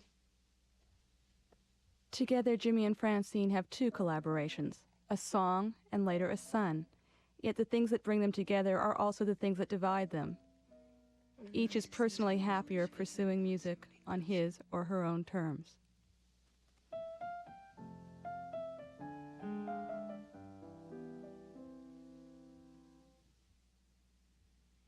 You remember this? This old song I wrote for you? How can it be old if you wrote it for me, huh? Well, it was old when I wrote it. I'm working on the words, you know. Oh, yeah? See? I got the lyric here. Jimmy improvises, Francine thinks out beforehand. She's writing a song that will be the testament to their collaboration.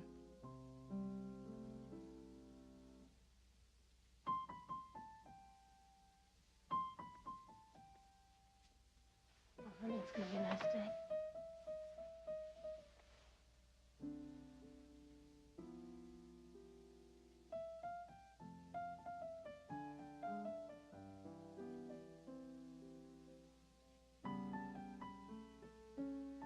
What's the theory of relativity? That light is curved? I don't know. They say that only 5 people in the whole world, you know really what it's about.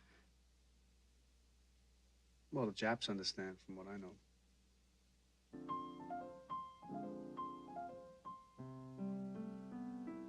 Do you want to talk about it? What do you mean? I mean about the band and how you feel and how you are. I don't know, it just didn't work. I got so worried, you know, and I didn't hear from you for 3 days. I thought you were coming home, and you didn't. And Well, I was... Did you get the telegram that I sent? no, I didn't get it. Look, I didn't send a telegram. I just really wanted to be alone for a while by myself, that's all. I wanted to figure some things out. I stayed down south for a while, and that was it. Well, that's normal. I understand it. No, you don't understand that. Don't tell me you do, because you don't really understand it. But I had to do it, baby. Well, I understand that I don't understand. Okay, that's being better about it.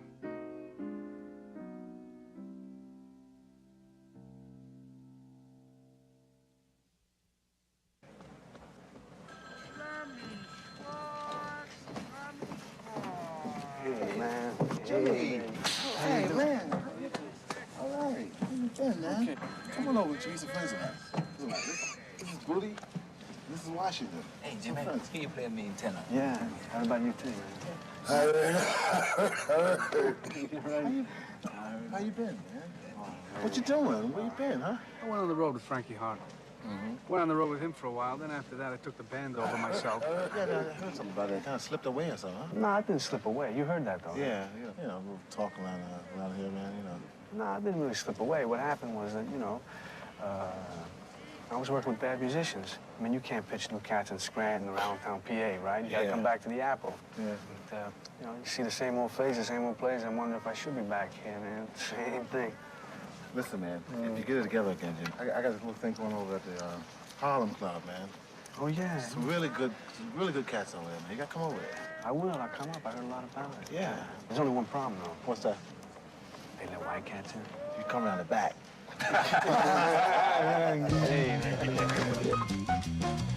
Notice in the background here the Henri Rousseau-like backdrop of The Dreamer in the Jungle, which reflects Jimmy's ventures up into Harlem.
So many of the conflicts in New York, take place in a car or a taxi. It's as though Jimmy and Francine are one automobile and two drivers, always battling for control. Just let me explain what happened. Remember that cat Apollo used to always tell you about? Mm-hmm. Yeah, all right. Okay, we better go to lunch. I'll explain to you then. What's this? What am I getting into? What are you getting into? You're getting into a Buick. 1941 green Buick. Just get in. I'll explain to you later. Trump plate OD. Long story. Just get in the car. I'll explain to you later.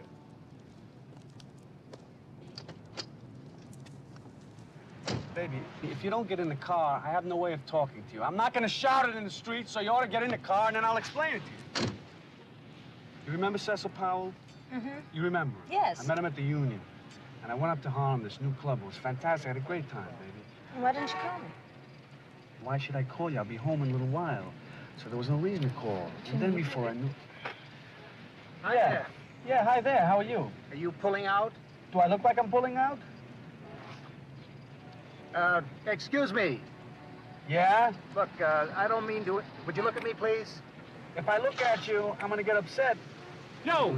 Yeah, what Hey, is it? look at me. I can't believe this guy. Hey. I'm looking at you, man. I think you're being just a little bit unreasonable. Oh, am I? Yeah. Too bad. Just I'm a little sorry. bit, just a little bit inconsiderate. I can't believe this guy. I'm being inconsiderate. Yeah. I'm being inconsiderate. Hey, you know what I'm doing? I'm arguing with my wife. You want to come help me solve the problem? Just a minute. Listen, you can help me solve the problem. You can have the space. You can have the whole sidewalk as far as I'm concerned. You don't have to get nasty. Just a minute. Lady, get off my back. Will you fucking crying out loud? I don't want to hear it. Get out of here. Just beat it, will you? Don't mess with her. Get out of That's here. the same to you. The same to you. And then you're not going to get this space if it means if I have to die on the floor. You'll never get the space, you son of a... Creep! You're making me do. Creep. That's it. Keep moving on. You never get a space. I have your tower on a block 50,000 times. Come on, let's go, boy. I'm not hungry. Oh, honey, come on. You're pregnant now. Let's forget about all this other stuff and let's just go have some meat. That's right, I am pregnant. In fact, I'm 6 months pregnant. So you're just gonna have to pay a little bit more attention to me right now. It's like, Jimmy, you opened the door for me. You didn't even wait to see if I got in all right, and I have trouble getting around now. I do. I understand you're pregnant. What do you think, I'm a dummy? I just lost a band for crying out loud, and if it had clicked, I'd still be with the band right now, right? When you wanted to come back to New York to have the baby, did I stop you? No, I didn't stop you, right? So you can't stop me. And another thing I'm gonna tell you, I don't like you doing that stuff up there. What stuff? The demo stuff. You're too good for that. I mean, they should be doing that for you, baby. That's all I'm gonna say about it.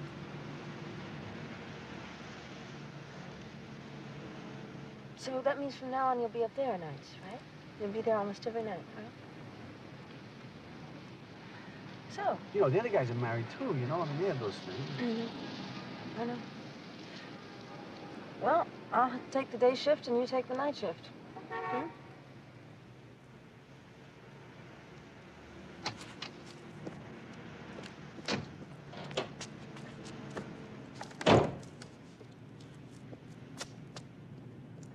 Honey, you're making it very hard on me, baby.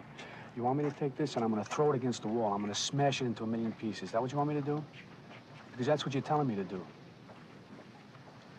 This is the most important thing to me besides you. Do you understand? And if I can't do this, then I'm not good for you and I'm not good for anybody, baby. You understand?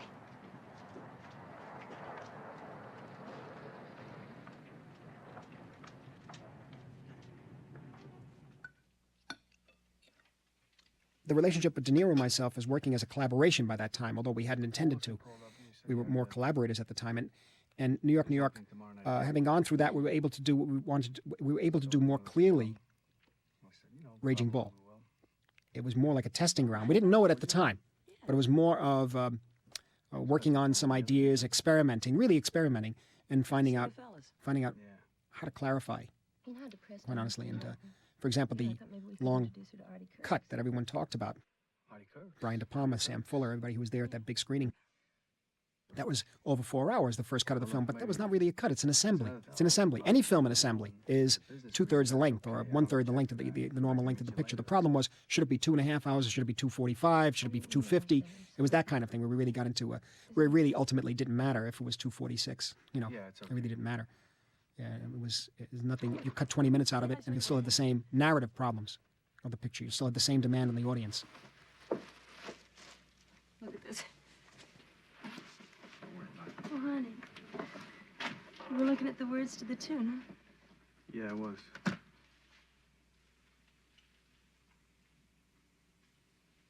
And that's what you're going to... The changes in the film, what fascinated me, maybe I tried to cover too much territory, but August 15th, 1945, the change in the world, the change in what's happening to humanity, and the change in Hollywood, and the change in music. It goes all the way through until the very end, the big montage at the end, in which I believe it's the 50s, 57 or so. And until that big change at the end. I think that's... it's almost a... It's top of the heap, too. Almost a resigned sadness about... a resigned sadness about the change, but at the same time, an acceptance of life, how it goes as she sings, the world goes round, and it all shifts and different values come about. I mean, certain key songs like "The Man I Love," a very important song, a song I adore, but we also decided to use the verse at the beginning because it's so beautiful, the poetry of it. "New Kind of Love," in homage to one of my favorite scenes in the Marx Brothers films. I think it's Monkey Business, where they try to imitate Marie Chevalier, get off the boat. I thought it was very funny. "When Day Is Done," I think, is in the film too. Yeah, it's a song my mother used to sing. She liked it a lot. And each song has its own, each traditional song, each standard had its own meaning for me. I can't talk off the top of my head about them. I'll park the car. I'll park the car.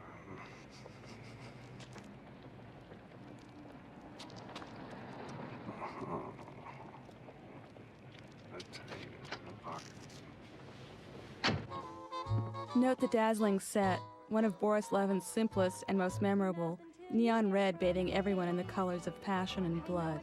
To what's sad. Ellen, oh, you're looking wonderful. Hello, Let's go from my head. Thank you Do very not much. until you hear from me. Thank you. At least consider Jimmy will be here in a all minute. He's parking the car. You should take the word of others you've heard. Well, I haven't a chance. True, I've been seen with someone new, but does that mean that I'm untrue when we're apart?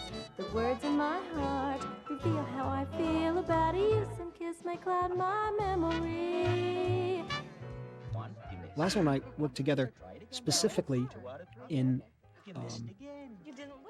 palette of colors. And we would look at many different films. I'd show him many different pieces of Technicolor films in the late 40s and early 50s. Even we screened a print of Lady in the Dark also, which had a certain Technicolor look. Unfortunately, the print was faded. But we even saw Leave Her to Heaven at the museum in Los Angeles at the time. There was a 20th Century Fox retrospective, and they screened their IV nitrate print of that. The use of color there I thought was important. Boris Levin came with us. But we really dealt with the palette of colors. And Jimmy, this is Mr. Kirk's from Decorating. specifically, frame by frame, I mean, scene by scene, working very closely with Theodora Van Runkel on costumes and Richard Bruno also helping on costumes, where the colors of the materials chosen and the combinations of colors, how if he wore a blue jacket, he'd have a light blue jacket, ultramarine blue pants with a buff colored shirt. I mean, this is all very, very clearly worked out with Laszlo and with the costume designers to give the impression of the three-strip Technicolor film of the late 40s in the style. And the other thing was composition, which I'd show him scenes from the old films that would relate directly to compositional devices I wanted to use in the picture. And possibly, I believe, the use of no real long lenses in the picture. And I think we pretty much stayed, I may be wrong, but I think we pretty much stayed with the 32 millimeter lens, shot everything as much as possible, which had a neutral effect, didn't distort anything. Here's the waiter. Waiter, would you give this gentleman a slow gin fizz and step on it? Well, I don't want a slow gin fizz. I don't even know what a slow gin fizz is. He I'll doesn't just want a have something. slow gin fizz. What do you want? I want you to be comfortable. You know what I would like? Yeah, what would you like? I would like a big glass of milk with about 12 shots of scotch in it. Well, why don't you just get a fifth? She said it. You got it. It's reasonable. Yeah, With reasonable. ice? It's a bucket of ice. Tell you what you do, waiter. No, look at me. You got the order? Yes, sir. Okay, that's a quart of milk. No milk. No milk. Milk No milk? isn't necessary, no. No milk? All right, milk isn't necessary. And give this lady a pink squirrel. You got it? I'll repeat. Let's see.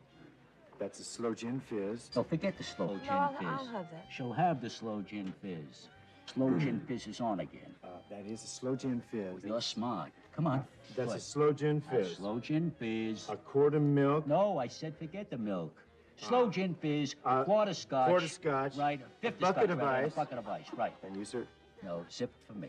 Thank you. Yes, sir.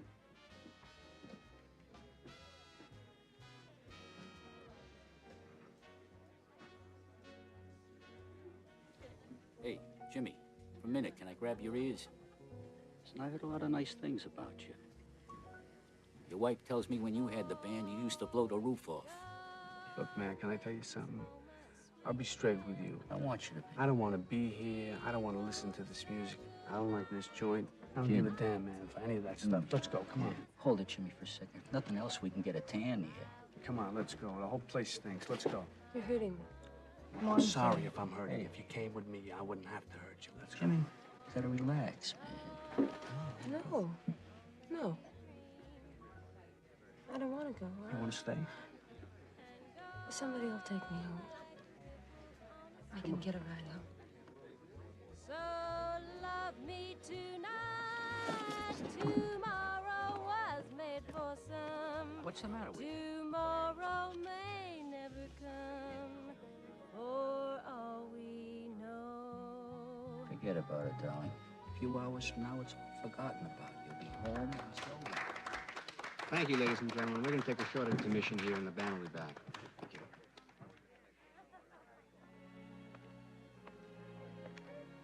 Everything all right?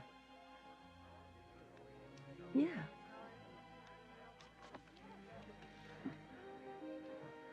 So, Jimmy finally got here, huh?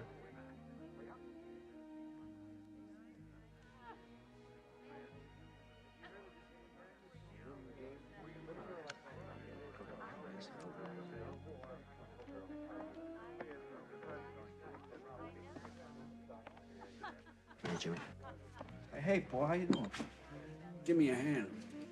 Come on, reach out, reach out, reach out. Come on, Jimmy. You all right? Can I tell you something very privately? Yeah. Do you mind if I touch you like that? I'm jealous. I think you're so good that I can't even top you. Well, I'm really flattered. Well, you should be flattered. Definitely be flattered. Great compliment for a great musician. From a great person. Everybody feels you're great. Even your wife. Even your wife, man.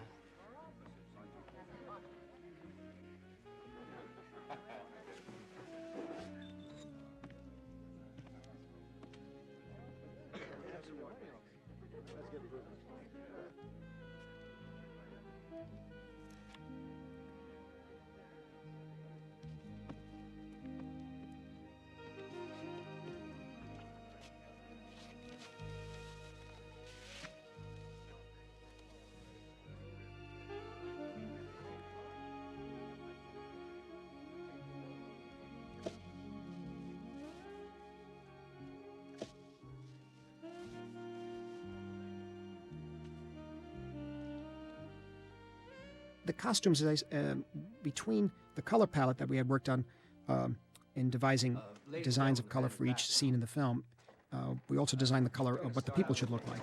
And that had to do with makeup, we talked about, but also, most importantly, costume design. And Theodora Van Runkel and Richard Bruno worked together, I believe, mainly Theodora, and as I recall. And we emphasized, we exaggerated certain elements of clothing to emphasize the look, just to give an impression. If you just glance at the screen, you say, "Oh, that looks like something from the late '40s," you know. And in particular, the shoulder pads, the men. If it was a certain size, we'd say, "Give it another half inch." the lapels and the width of the ties. We made them a little wider. Length of the collars a little longer. We exaggerated those elements so that we'd have the spirit of the time. You know, if it was too realistic, I don't think. In other words, the realism that we would have got hung up on, the realism we would have been confused with, was the realism of the actual period, 1947, 1948. But I was interested in the realism of the Hollywood movies of 1947 and 48. The clothes were different. And so that was the extra element that was added.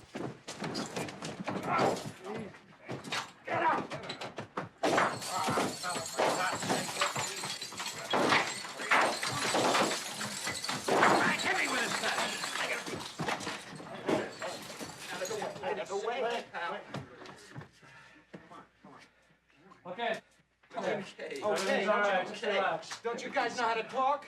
Just relax. Yeah, just relax. It's all right. You take it up the block. Yeah.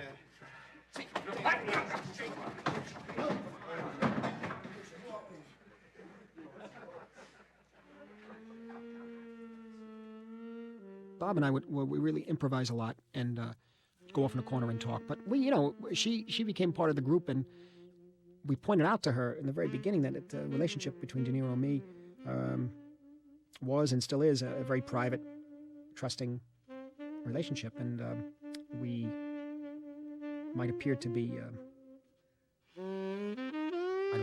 excluding people at times, but that's not the case. It purely has to do purely with his character, purely with what the levels the scene is supposed to go to, questions, details of his character, and that sort of thing, and possibly suggestions to push the scene another way or go further in certain ways. And she was always there and literally said, for example, that thing in the car. She pointed out, we talked about it privately, then I came in and I said, listen, we got this idea possibly that it should erupt into a violence. And she goes, okay, I'll go with it, and she would add to it.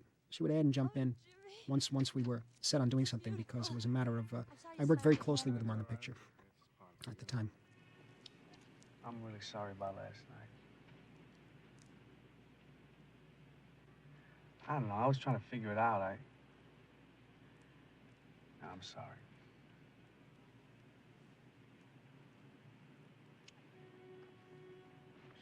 I'm sorry, Jim.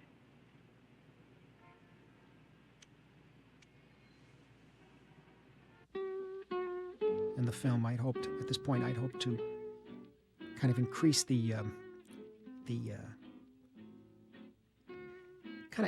escalate the conflict, in which she's basically home alone, pregnant. She's just looking at photographs of the life that she had, and basically, it's that major conflict in life.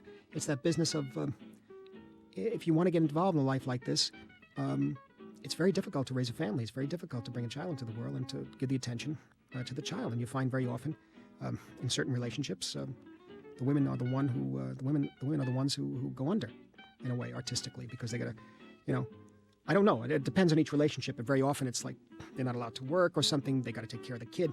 They don't have the money, and someone's got to take care of the kid. And the woman is the person who winds up with the great responsibility there. And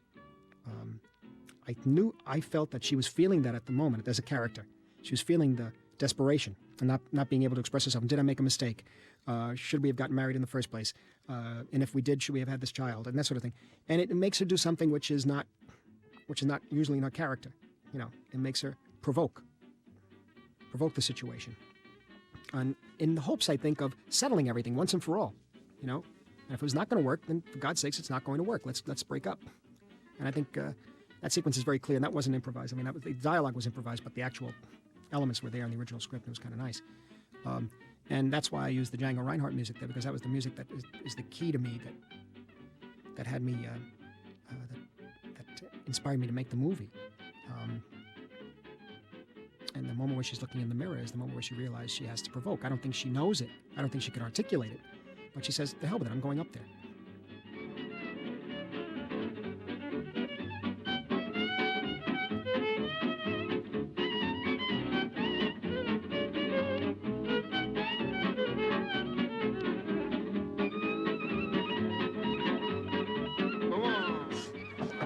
Jimmy. Yeah? Cecil. Cecil who? Come on, man. Hey, De Niro.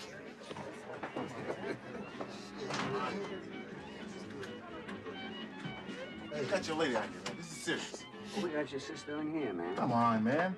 She's got two cats with her, man. Didn't you see we're having a conference in here? Hey, man, your lady's out with two cats. Oh, really? Right outside there. I'll be right back. Check it out. Hey. Come on in. Hey, hey.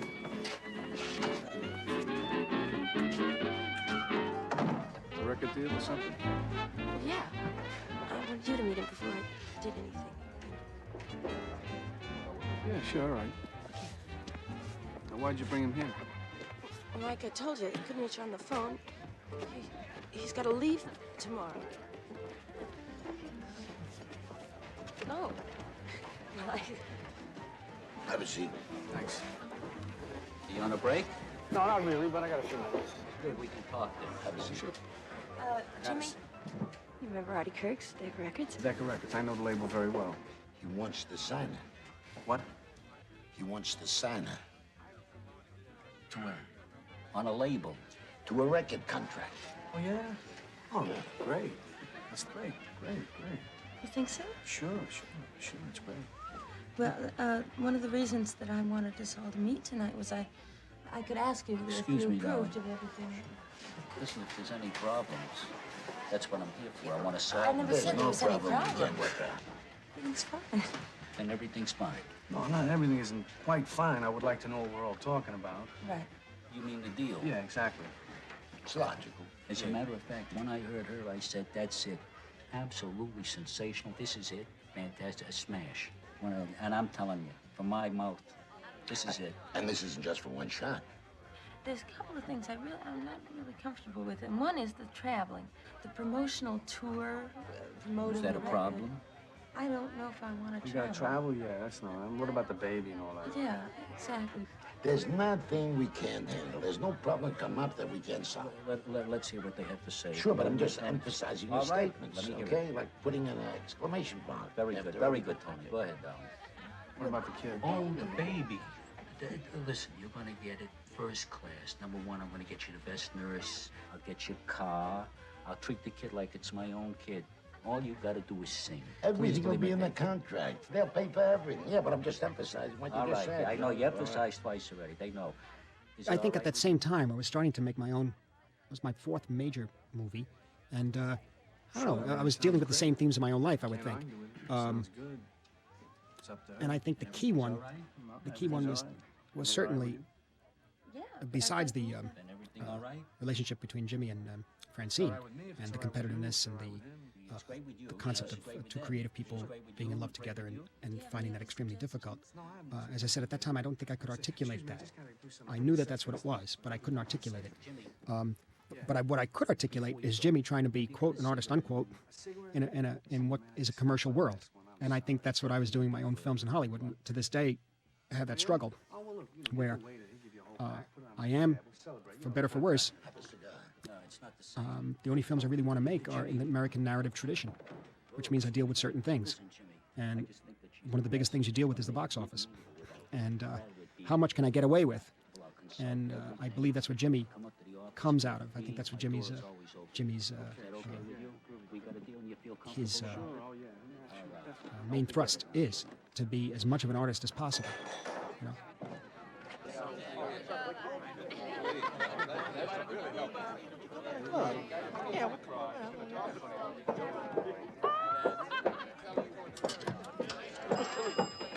And here's Diane Abbott. Apart from being a two-time Scorsese actress, she also plays De Niro's girlfriend in King of Comedy.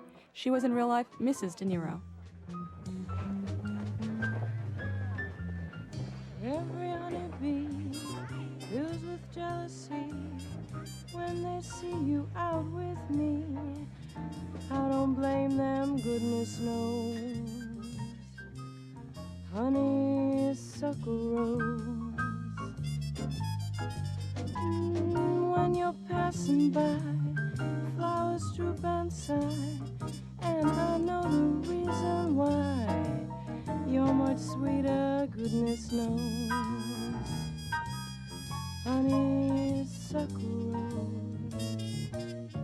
And Abbott singing Honeysuckle Rose, a song made famous by Lena Horne in an MGM musical and Thousands Cheer. You just have to touch my cup. You're my sugar. It's sweet when you stir it up. When I'm taking sips from your tasty lips, seems the honey fairly drips. Your confection, goodness knows, honeysuckle rose.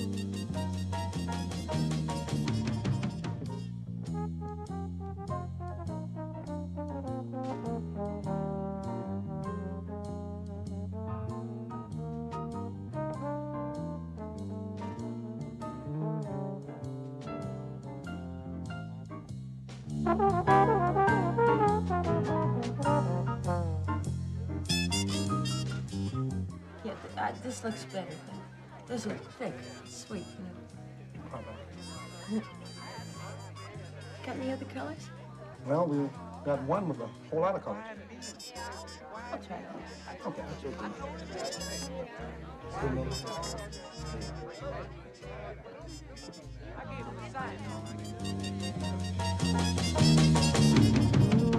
don't buy sugar. You just have to touch my cup. You're my sugar. It's sweet when you stir it up. When I'm taking sips from your tasty lips, seems the honey fairly drips. You're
hell are you doing? What the hell are you doing?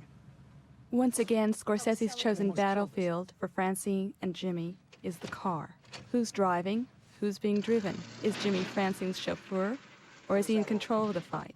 The conflict is heightened by the fact that she's pregnant, and the scene, both Scorsese and Liza Minnelli said, was inspired by Lana Turner's melodramatic sequence in Vincente Minnelli's The Bad and the Beautiful, where Lana Turner goes out of control, and so does her car. Did I tell you to have that goddamn baby? No, I didn't tell you. You had it. Now you have it. Now keep it. That's it. Go ahead, keep hitting me. That's right. Go ahead, hit me. That's right. You had it. Now you're crying when it gets tough. Oh, be quiet. When it gets tough, you cry.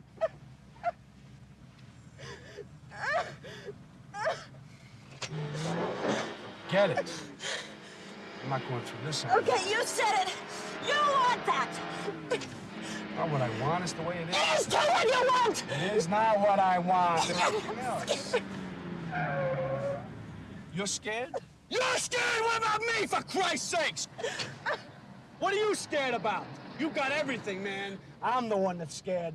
Not you. Me. I'm scared because you got it easy. I got nothing. It's always you, isn't it? You're damn right. It's always me. The way it's you. The way you had the kid when we shouldn't have had a kid. Going back to New York. What are you crying for? You don't. I don't cry. You cry. Oh, you cry. I do care about you. Do not. I do care about you. No, I do. So you want to know what you care about? I You care about your clubs. I care about your friends. I care about And your music. And you're damn right. And your because clubs. that's something special in me. That's what the problem is. I don't care. about Oh, I do care. No, you That's not the problem. I do care. You don't care. I do You care. do not I do care. care. You don't care. Crazy. You don't. Crazy. All you care about is you. Crazy. You're driving me crazy. You're driving me crazy means many things here. When you want to hit me, I'll hit you. Don't you ever hit me. Don't you ever hit me. I don't care. Now I'll get you. Mother. Damn.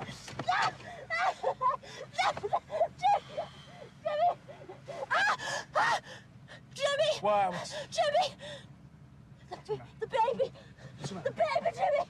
The baby! All right, take it Jimmy, easy. I'm scared! I'm scared! Take it easy, mommy. All right. All right, I got us to a hospital. Just lie down. Take it easy. Oh, my God! Take it easy. All right. Oh, Oh, where the hell's a cop? When you look for one, you never find one. oh, God! Oh, no! Oh, no! Oh, no! No! No! Don't worry, honey. You'll be all right. Just take it easy. Don't get excited.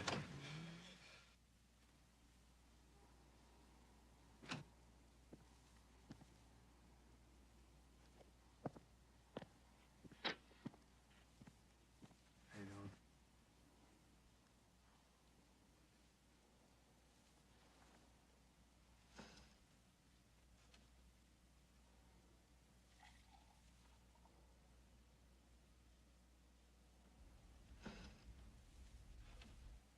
Is everything all right? Yeah.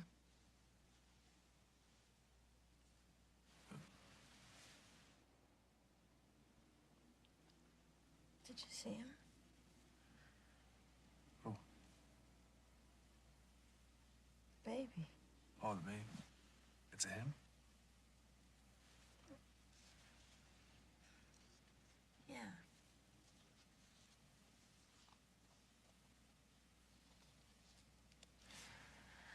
I named him Jimmy.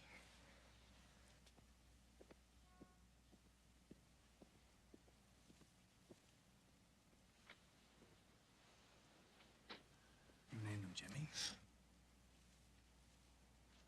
What do you mean you named him Jimmy? You mean this is official? You named him Jimmy? Yeah.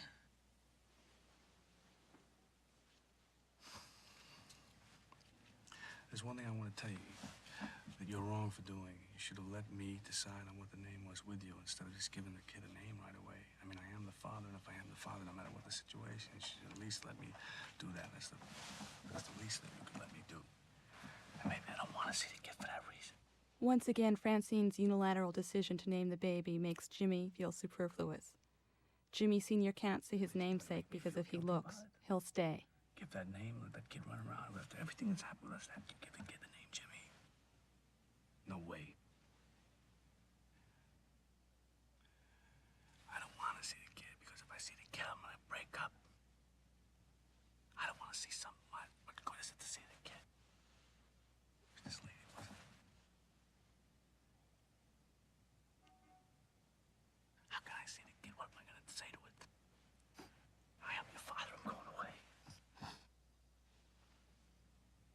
What are you gonna say? I can't say everything. I'm sorry.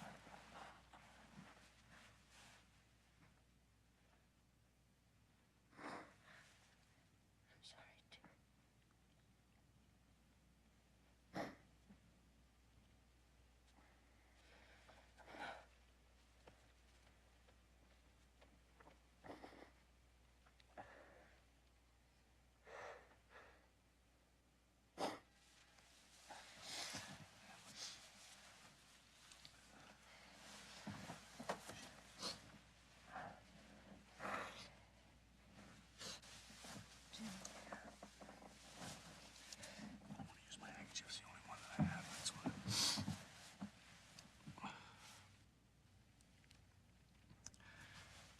There's no way that's gonna.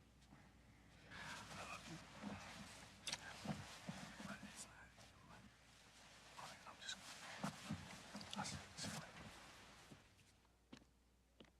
Jimmy? Jimmy? I don't know what else to say. Goodbye. Goodbye, baby. I'm sorry. I love you.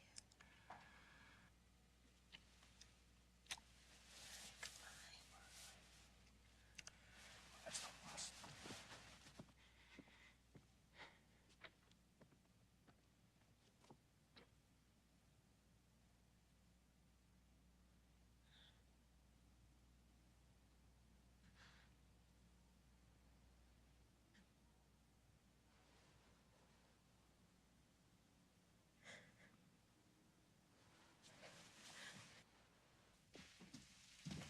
Mr. Doyle, I can take you over to see your baby now if you'd like. Thank you. I think I'll see you later. Thank you. Along with the new birth of their baby comes the death of their relationship.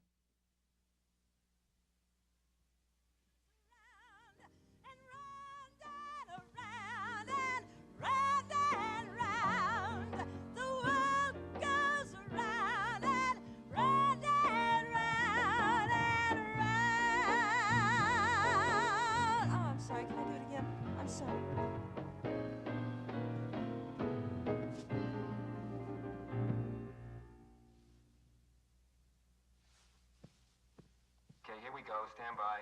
Take 18.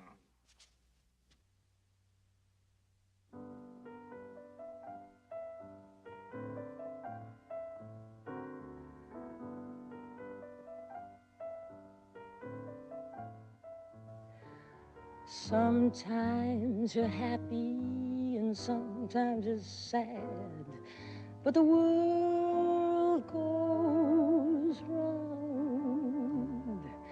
And sometimes you lose every nickel you've had, but the world goes round. Sometimes your dreams get broken in pieces, but that doesn't alter a thing. Take it from me, there's still gonna be a summer, a winter, a fall and a spring. And sometimes a friend starts treating you bad, but the world goes round. And sometimes your heart breaks with a deafening sound.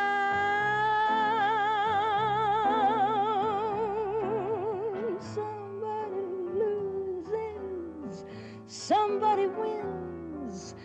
One day it's kicks, then it's kicks in the shins. But the planet spins and the world goes round. The world goes round. Francine sings about the merry-go-round of love. She's gotten off the carousel once. Will she get on again? But the world goes round. And in this scene, Scorsese spotlights her because Francine has found her spot as a soloist, as Jimmy had found his own in a previous scene under the street lamp. But the world goes round. Sometimes your dreams get broken in pieces, but that doesn't matter at all. take it from me, there's still gonna be a summer, a winter, a spring, and a fall.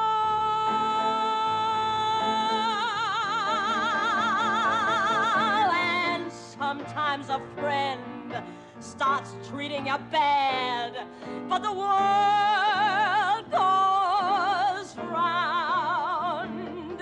And sometimes your heart breaks with a deafening sound.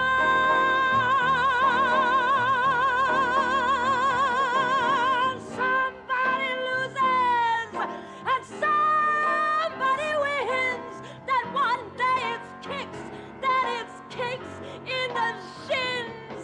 But the planet spins and the world goes around and round and around and round and round. The world goes around and round and round and round.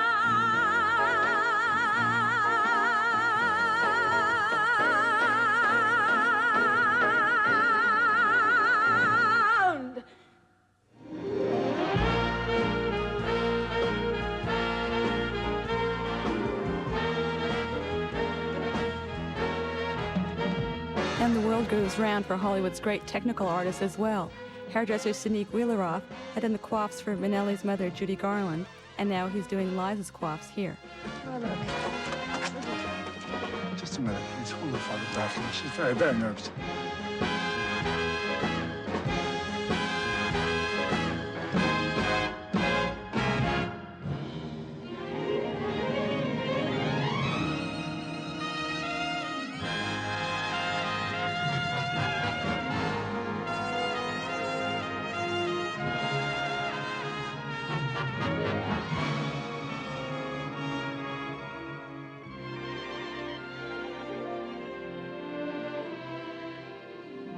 Happy endings all around me, happy endings. All I see are happy endings on a silver screen. That's Hollywood. Lovely lady, gallant fellow, meet one evening, hear that cello, troubles come between. But in that final scene, count on a happy ending by a river, happy ending on a mountain, happy ending in a Broadway show. But oh, the life I lead is less dramatic, not remotely cinematic. Happy endings, far as I can see, are only for the stars, not in the stars for me. Psst. Psst. Happy endings was in my mind right from the very beginning. I said, we've got to stop the movie and put on a production of it.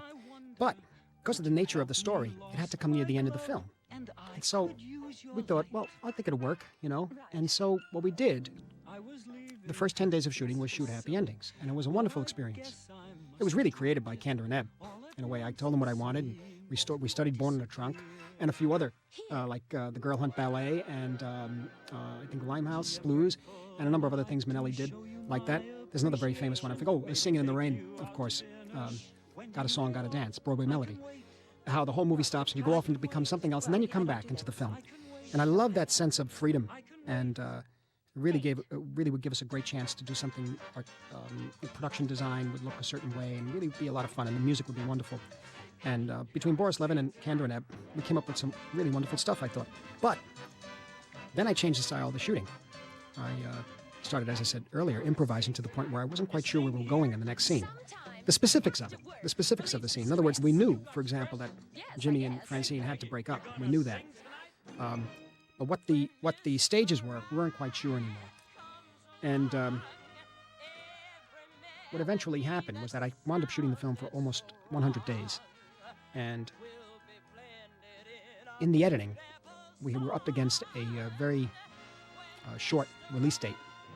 After this was all over, Erwin Winkler, and said, "I'll never work for a release date again on a film," because we felt we ruined it in the editing. And in this sense, that at a certain point, there was a different cut of the film every 4 days, and we'd screen it for people, students, friends. A lot of the friends were very supportive. The students weren't. It was very difficult. Big classes of students from UCG, from different universities. It was a very difficult experience. And what we wound up doing was, at a certain point, the picture was about 163 minutes with the happy ending sequence complete. And at a certain point, when we would screen it every week and we'd look at the whole film sort of recut, but when happy endings would come on, we'd all be used to that, and we'd say, okay, now we got to sit there for another 8 minutes or 10 minutes, whatever that was. And the whole movie would stop, and that would happen. And we weren't sure what the value of it was anymore. And at a certain point, we decided, they begged me. They said, "Marty, you're holding on to this happy ending sequence because it's the first thing you shot. The movie's become different since then. And you're immovable. You're doing it almost on purpose for yourself because it may not be the best thing for the film as a whole, And these were, my friends and the people who were making the film with me. And after one meeting, I believe, there was one meeting, we were going to try to lock the film in a week and a half. And a close friend took me aside and says, "I really think you got to rethink this thing. Show the picture once with most of the happy ending scene cut out. Just look at it once. You might find that it'll move faster, the whole picture, you'll get the whole point across, etc. And it might just be a breakthrough." And so we looked at it once, and I said, "Yep, you're right. Let's keep it out."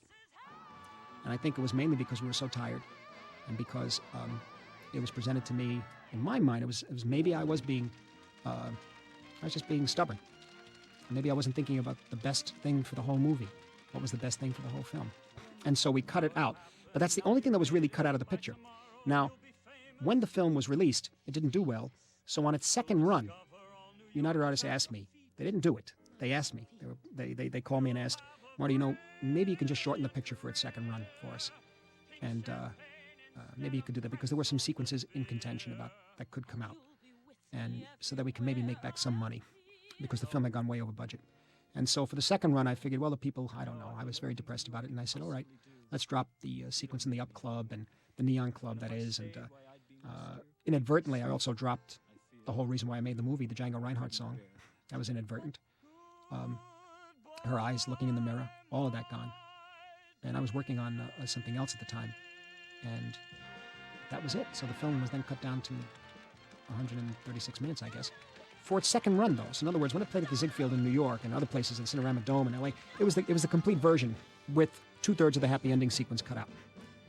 And so it didn't do any business, and it was very difficult for me. And finally, in '81, the film was restored. The sequences that were cut out for its second run were put back, which means that it was simply then the version that was originally released.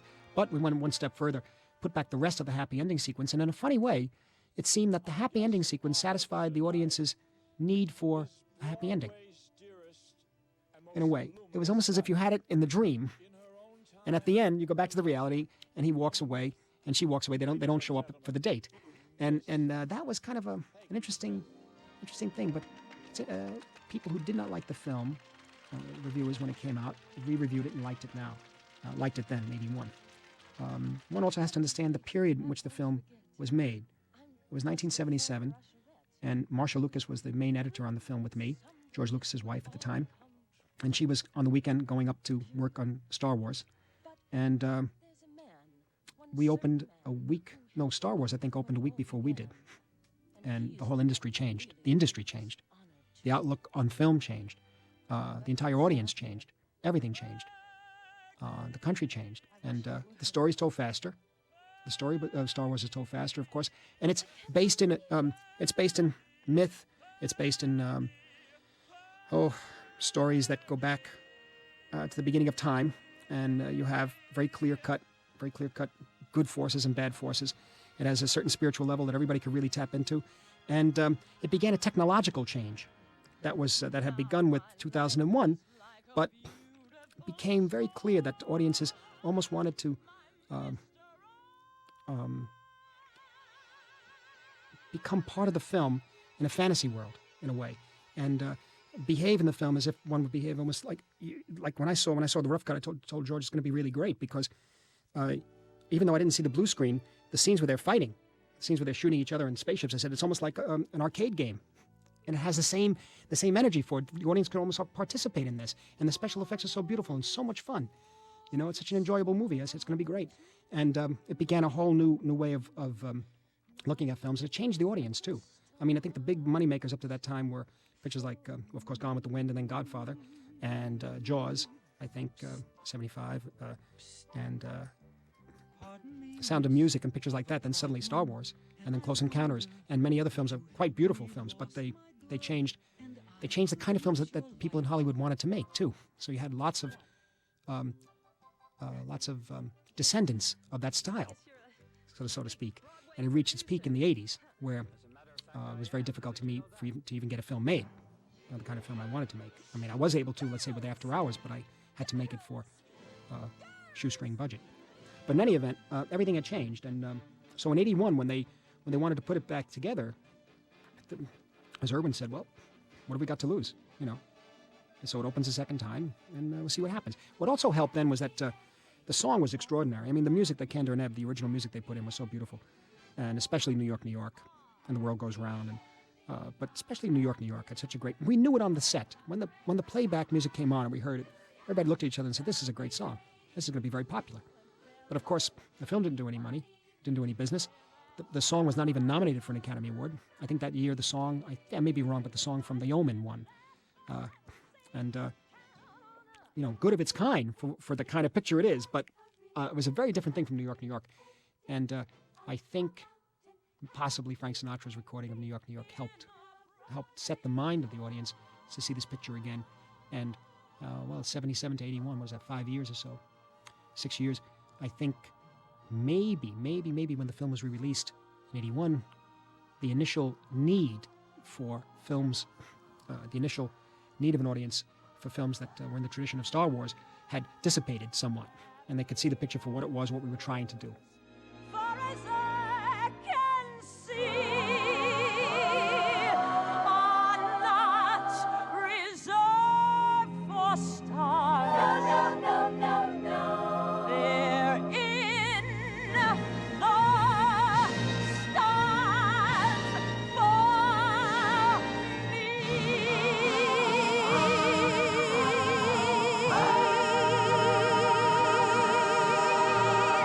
Happy Endings is an homage to the Born in a Trunk sequence from A Star is Born, starring Liza Minnelli's mother, Judy Garland.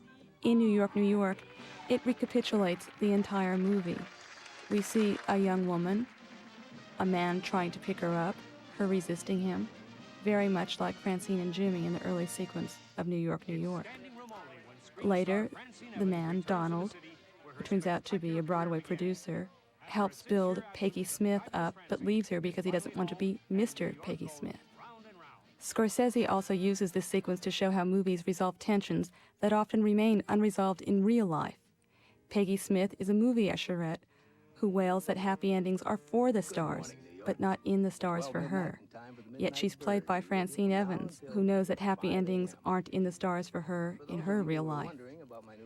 In the 1977 version of New York, New York, when 2/3 of happy endings was taken out, it left the second half of the movie feeling rushed.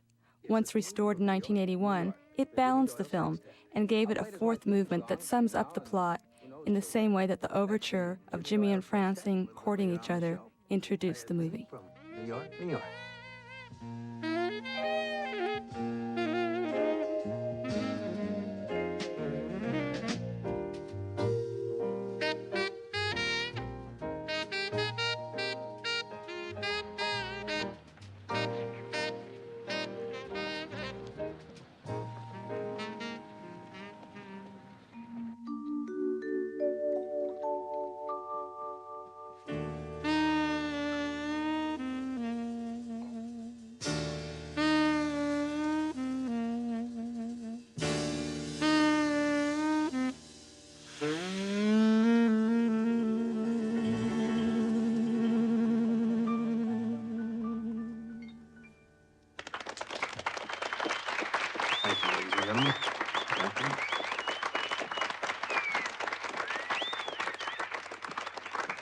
Thank you, ladies and gentlemen. Thank you. Thank you. And now I'm proud to introduce an old buddy of mine. We go back a long, long time. So long that I'm a little embarrassed to tell you. And he's here with us tonight, Mr. Cecil Powell. A big hand, folks. A big hand.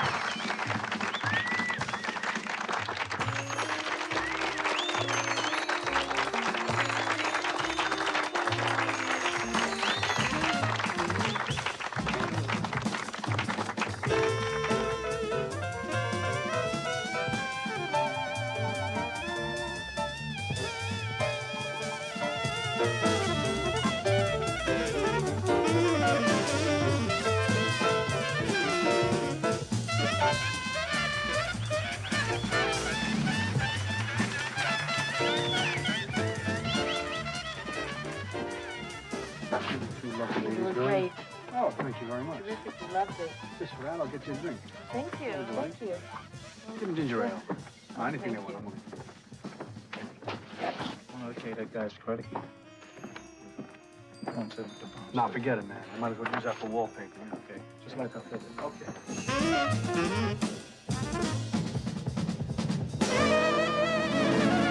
Can you excuse me for 1 second? Wait, just 1 minute.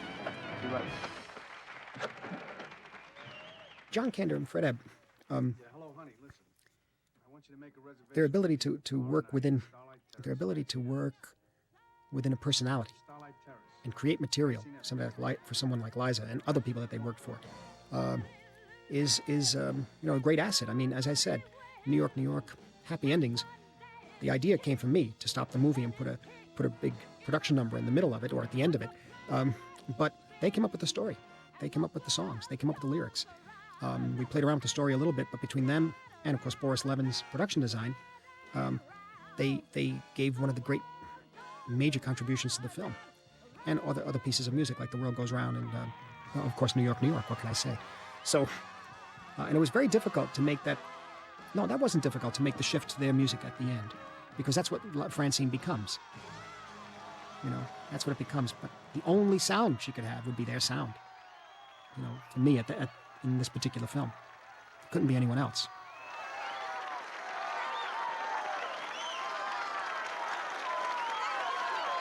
In New York's penultimate sequence, Jimmy and Francine are in the same room where they met. The world goes round indeed, but will Francine get off the carousel?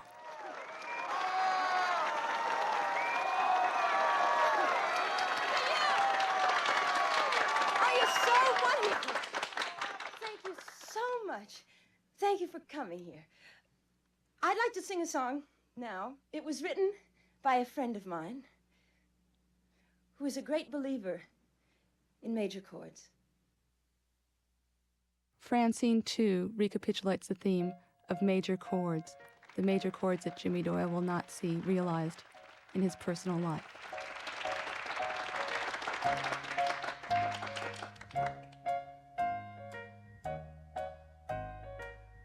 Start spreading the news. I'm leaving today. I wanna be a part of it. New York, these vagabond shoes are longing to stray and step around the heart of it. New York, I wanna wake up in the city that doesn't sleep, to find I'm a king of the hill, top of the heap. My little town blues are melting away. I'll make a brand new start of it in old New York. If I can make it there, I'd make it anywhere. It's up to you, New York, New York.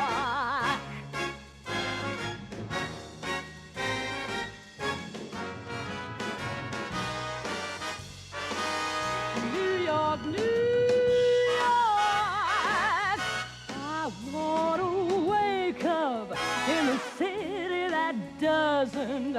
sleep to find I'm king of the hill, head of the list, cream of the crop at the top of the heap. My little town blues. Oh, melting away. I'll make a brand new start of it in old New York. If I can make it there, I'd make it anywhere. Come on, come through, New York, New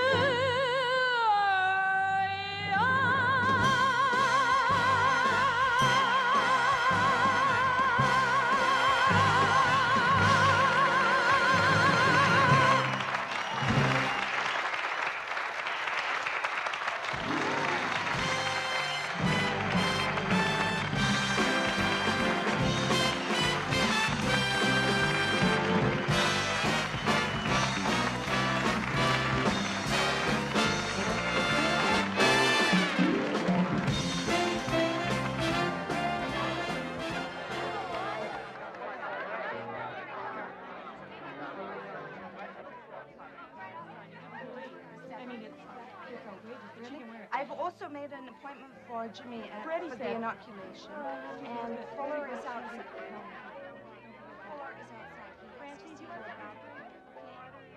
Actually, as I said before, I did not know fully, I could not articulate fully what the film was about in terms of Jimmy and Francine. The person who told me what it was about was Jean-Luc Godard. He said to me, I like the film because, he said, I tried to do it in a woman is a woman, but it didn't turn out as well, he thought. He said, this is really interesting. He said, I particularly like the scene where she's pregnant and Jimmy says to her, we'll get you a car, you can travel separate in the car. And she goes, I can't do that. And yet, when she is offered a contract by her manager, or this new manager she has, Lenny Gaines, she goes to talk it over with her husband in the Harlem Club, and she points out that Lenny would get her a separate car to ride in. It'll be all right. And we instinctively knew what we were doing there, but I couldn't articulate it, and it took him to tell me about it. That works. I saw Sappy Endings the other night. Happy endings. Yeah, happy endings. You like it? Yeah, I loved it. Yeah, well, you've seen one, you've seen them all, huh? Yeah, it's pretty good. Success hasn't changed at all, huh? Mm-mm. Nah, I'm only kidding, I'm serious, I'm very proud of you in a way. In a way, I'm proud of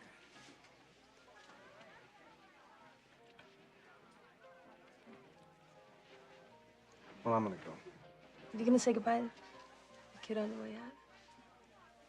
Did he get the drums that I sent him? Oh, did he get the drums? They drive me crazy. Oh, they do? Uh-huh. That means he plays them well. Oh, he plays them real good. He's got a lot of talent. Well, he ought to get it from his father. You weren't gonna say mother. Oh, yeah, I was. Francine. I just didn't make it in time. Francine. We're gonna start all over again then.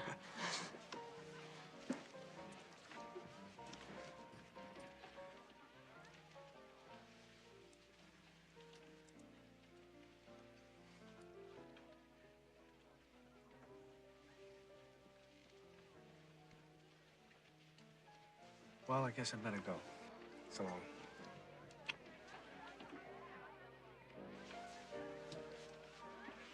Which way do I get out of here? Right This there. way. I'll see you. Are you ready to go, darling? We've got the table. France, please. Hey,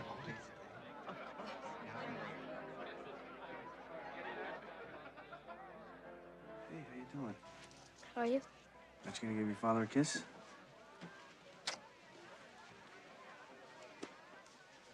Who bought you these clothes anyway? Mom. They look terrible. Oh, we're wearing them because it's a big party.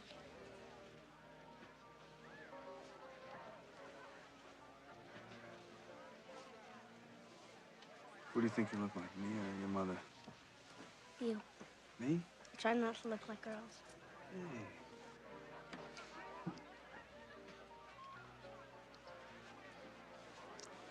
Bye. Take care of yourself. Oh.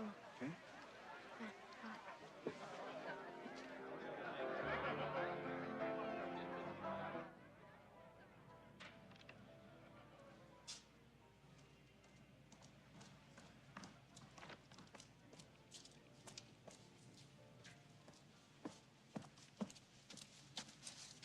What? Hello? Hello, it's me. Look, I don't want to beat around the bush. I go straight to the point. You want to have Chinese food with me? I couldn't talk with those When New York, New York was first released in 1977, many viewers were disturbed by the conflicting moods, by Robert De Niro's and Liza Minnelli's hyper-realistic acting against such obviously phony backdrops.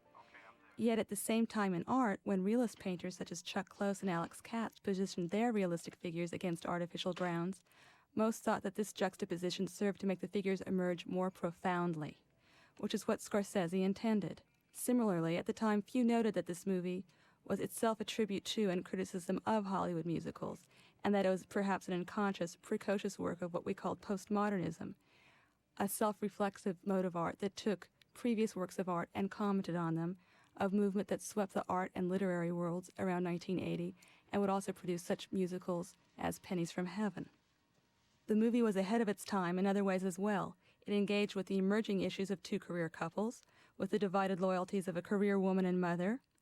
It characterized the terms of its spousal conflict in a most complex way, not simply in terms of comparative salaries or in terms of male versus female.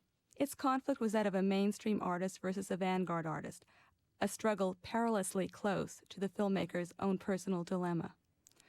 Finally, New York, New York is a movie which Scorsese asked himself whether he should make art that was popular and readily understood, or art that was difficult and challenging. Without taking sides against one of his principal characters, Scorsese chooses the latter. His film, like the best art, is honest and challenging, and it leaves us thinking that sometimes the unhappy ending is not only the most honest one, but perhaps can lead to the greater happiness.